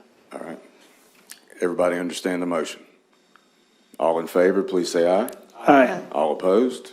The ayes have it. Next item is to initiate zoning text amendment, Altamont Road access. Councilor Bradley.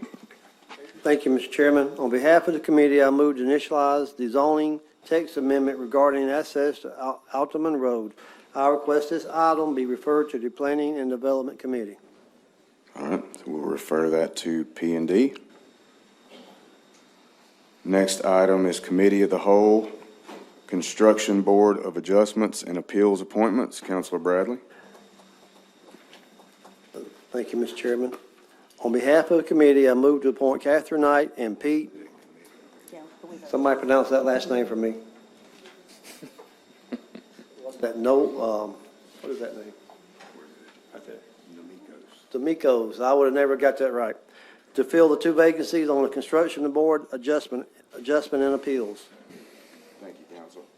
Thank you, Councilor. All in favor of the motion, please say aye. Aye. Opposed? The ayes have it. Alcohol and Drug Abuse Commission Board Member removal, and just for clarity for people in the public that may not know, this was because of a board member who had not attended any meetings at all since becoming a board member, and so by the rules, we remove them after they haven't been active. Just want to make sure they knew it wasn't like a fight that broke out or anything. Sorry, Councilor Bradley. On behalf of the committee, I move to remove Scott Robinson from the Alcohol and Drug Abuse Commission due to SS absentee. All in favor of the motion, please say aye. Aye. Opposed? The ayes have it. Next agenda item is public comments. And I believe we have one speaker, Ms. Ruby Bonner. Welcome. Everyone, County Council, tonight. I have an important subject that I would like to speak with you all about. And I seriously would like for you all to consider this. Because I want to ask each and every last one of you, how do you sleep at night? Do you take medication? Or is there a serenity, a peace that God provides in your mind that gives you a conscious or touch your subconscious?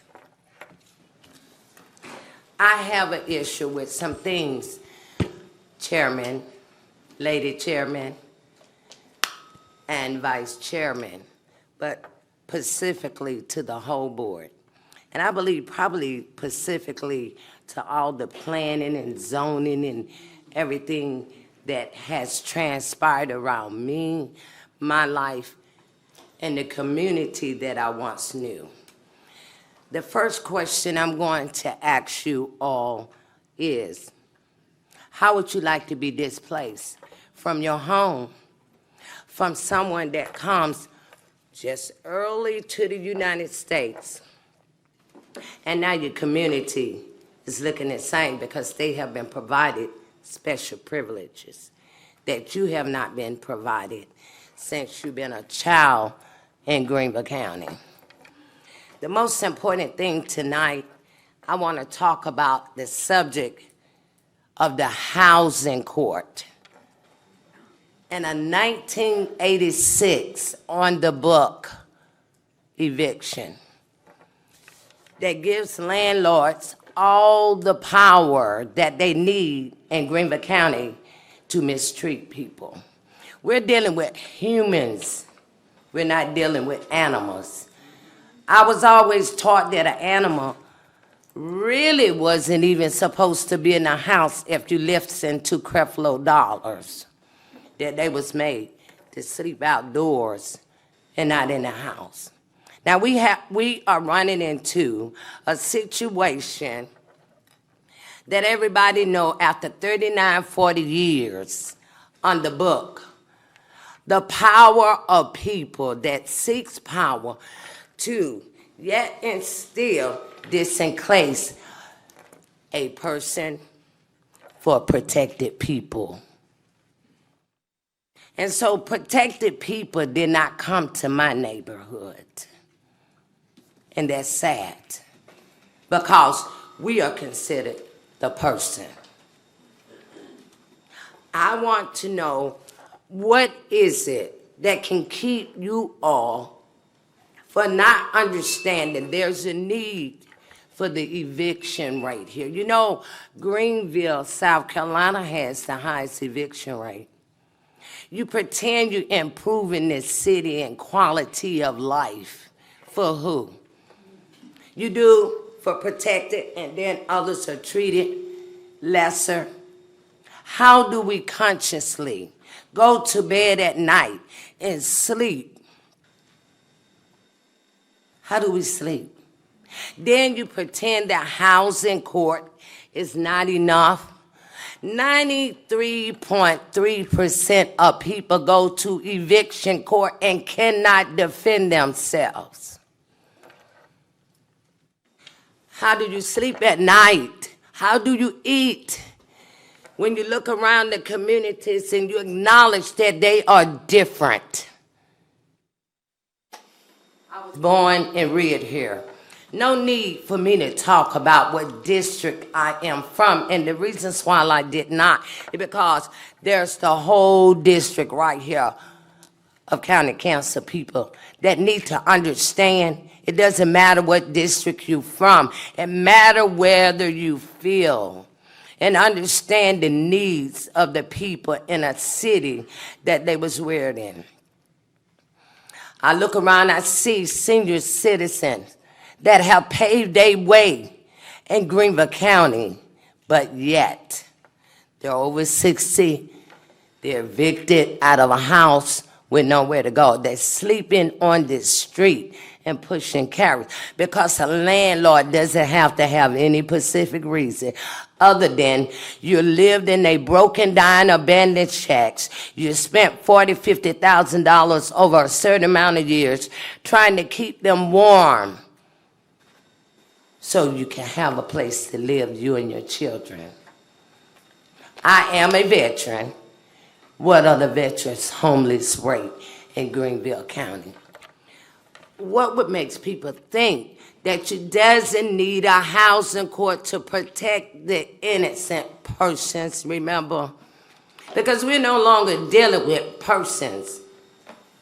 They don't count anymore. We deal with the protected people. And who are they? But all I am asking tonight is that whatever consideration that needs to be done, the eviction courts of Greenville County that put powers into people's hands that based on your race, creed, and your color, and who you are, let's face the truth, because that's what it is. The eviction rate for black people is tripled in these communities. We were supposed to have affordable housing. So now you go over there in West Greenville, instead of having affordable housing, you got a house called $700,000. Who calls that an affordable housing? I call it displaced. The black man, the black woman, the black children. I don't know what I'm gonna have to do. But I'm asking you all, as human beings, and I know you bleed the same color blood I do, because I tell you what, even though my skin dark, I cut my finger and we'll bleed the same color. All I'm asking you all to do is please, please, we don't need to wait on this. We need to save lives, children's lives. I see girls in their 20s and 30s, the landlord just decided I'll go to court and kick them out, because they know the judges is going to do just that. But why are we still suffering with a law from 1986? And we want to call ourselves a city in Greenville that is moving forward? Where are you going? See, that sound like some fire gonna be running or burning around somebody's feet. Cause you must remember, what goes up sometime do go down. We all got to get old. We got to take care of veterans. We got to take care of our senior citizens in the city. Who made these decisions? I don't know much about this stuff, but this stuff has weighed heavy. I have had painful nights of crying. Young girls coming to me talking about they don't have nowhere to go. They scared to even go to court, so you know what they do? They get their furniture thrown out and get to running. We shouldn't have to run no more. There's no buck and there's no whip to beat people anymore. We need people to feel, sir, and care.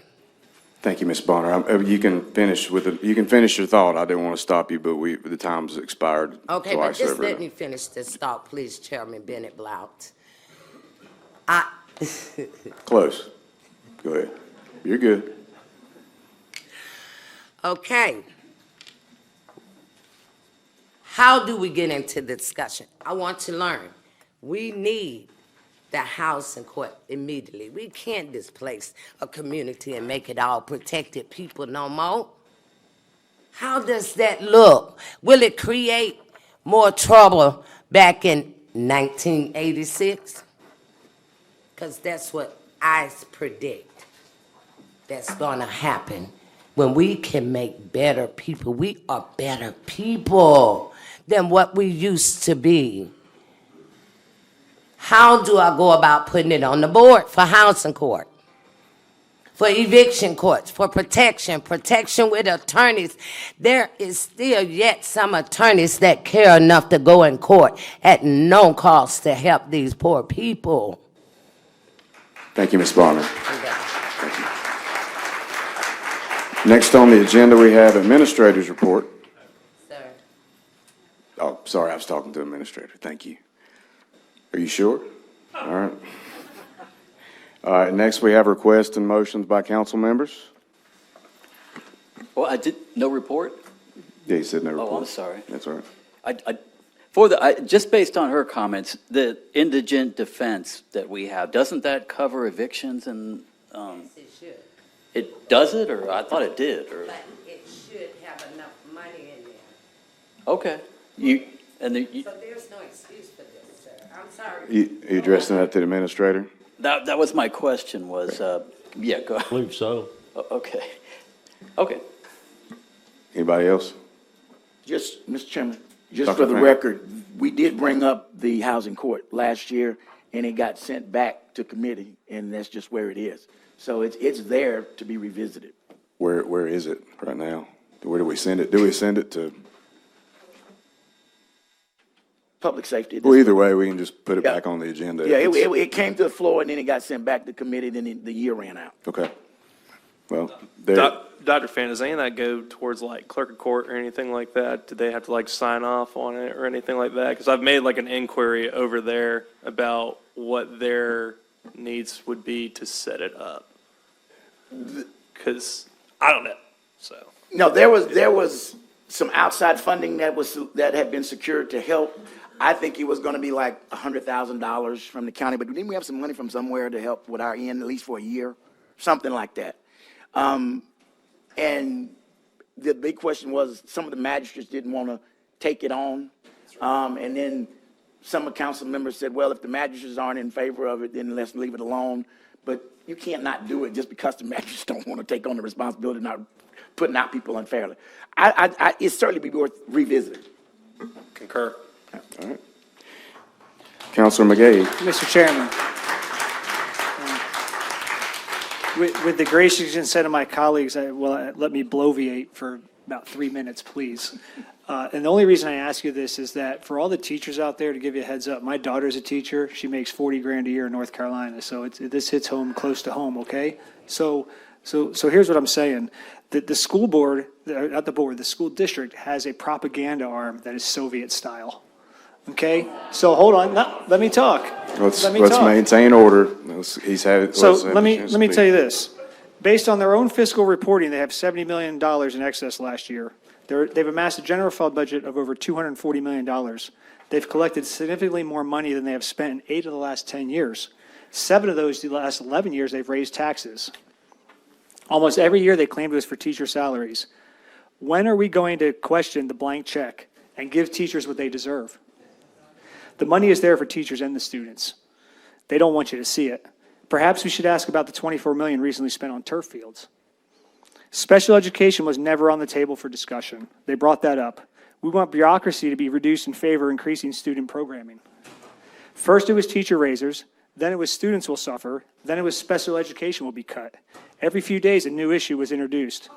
A specially designed and purposely delayed rollout of issues to keep you angry and deceived. The state reps in Columbia have designated 80% of new funding, I say again, new funding goes to charter schools, not all funding. I've received numerous phone calls that say, oh, all the funding for next year is going to charter schools. It's absolutely not true. But the school wants you to believe that. The traditional schools will still receive their normal funding. They would like you to believe and get excited about all the new funding going to charter schools, but it's not a fact. Did you know while charter schools well outperform regular schools, they get 1/3 of the funding? The school district loves to account for charter school success and their success stories while complaining about how they unfairly take funding from traditional public schools. You know the main difference between a traditional public school and charter schools? I have 2 children in charter schools. Is that charter schools on average produce superior results without the top-heavy bureaucracy you find in traditional school systems. They don't want you to, excuse me, sir, they don't want you to know that order, or please. question their results. Council is not proposing to prioritize roads over students' education. We're proposing a holistic approach to our community where one piece, which is the roads, doesn't suffer from a lack of funding while the other piece, schools, is plush with excess funding. Take this into consideration. Our buses travel approximately, and this is right off the school's website. Our buses travel approximately 37,000 road miles per day, transporting more than 27,000 of our children. There were 985 school bus crashes statewide last year, with the largest percentage of that in the upstate, where we average 48 per year in Greenville County alone. That is about 1 every 3 days, and many times, road conditions are the major contributing factor of the accident. Statewide, in the last 8 years, there have been 16 fatalities on school buses. That's 16 too many. So I'm not sure how anyone from the school district can say roads are not a priority for the safety and well-being of our valuable students and drivers, and for that fact, all the parents who drive their children to school every day. The Soviet-style propaganda wing that has been brought to bear over this issue is not cheap to fund such a mechanism to do your bidding. The propaganda has been so misleading and has unjustly infuriated so many people that I have people sitting in vehicles outside my house for no apparent reason and then suddenly drive off. The sheriff now patrols because I fear for the safety of my family. This is intimidation, pure and simple, and now it's personal. Please don't come to my house. I won't stand for it. The lies and misleading rhetoric from the school district must stop. My kids go to public schools and my daughter's a teacher. I have skin in the game. The bottom line here is that I care about our schools, our students, our teachers, and staff as much as anyone in this room. To demonize me otherwise is repulsive at best. It is time to scrutinize the budgets of all government entities, including the county, who can tax you at will. You must be involved, and most of all, you must be informed. To a T, not one person knew the county school budget for the next year when I talked to them on the phone. Not one person could tell me $922 million. You must not blindly follow the bureaucrats and what they tell you. To solve our problems, we must think outside the box. I believe after all the dust settles, calmer heads will prevail, and we will move forward, keeping Greenville, South Carolina a great place to live, work, and raise a family. Thank you. Thank you, Councilman McGahee.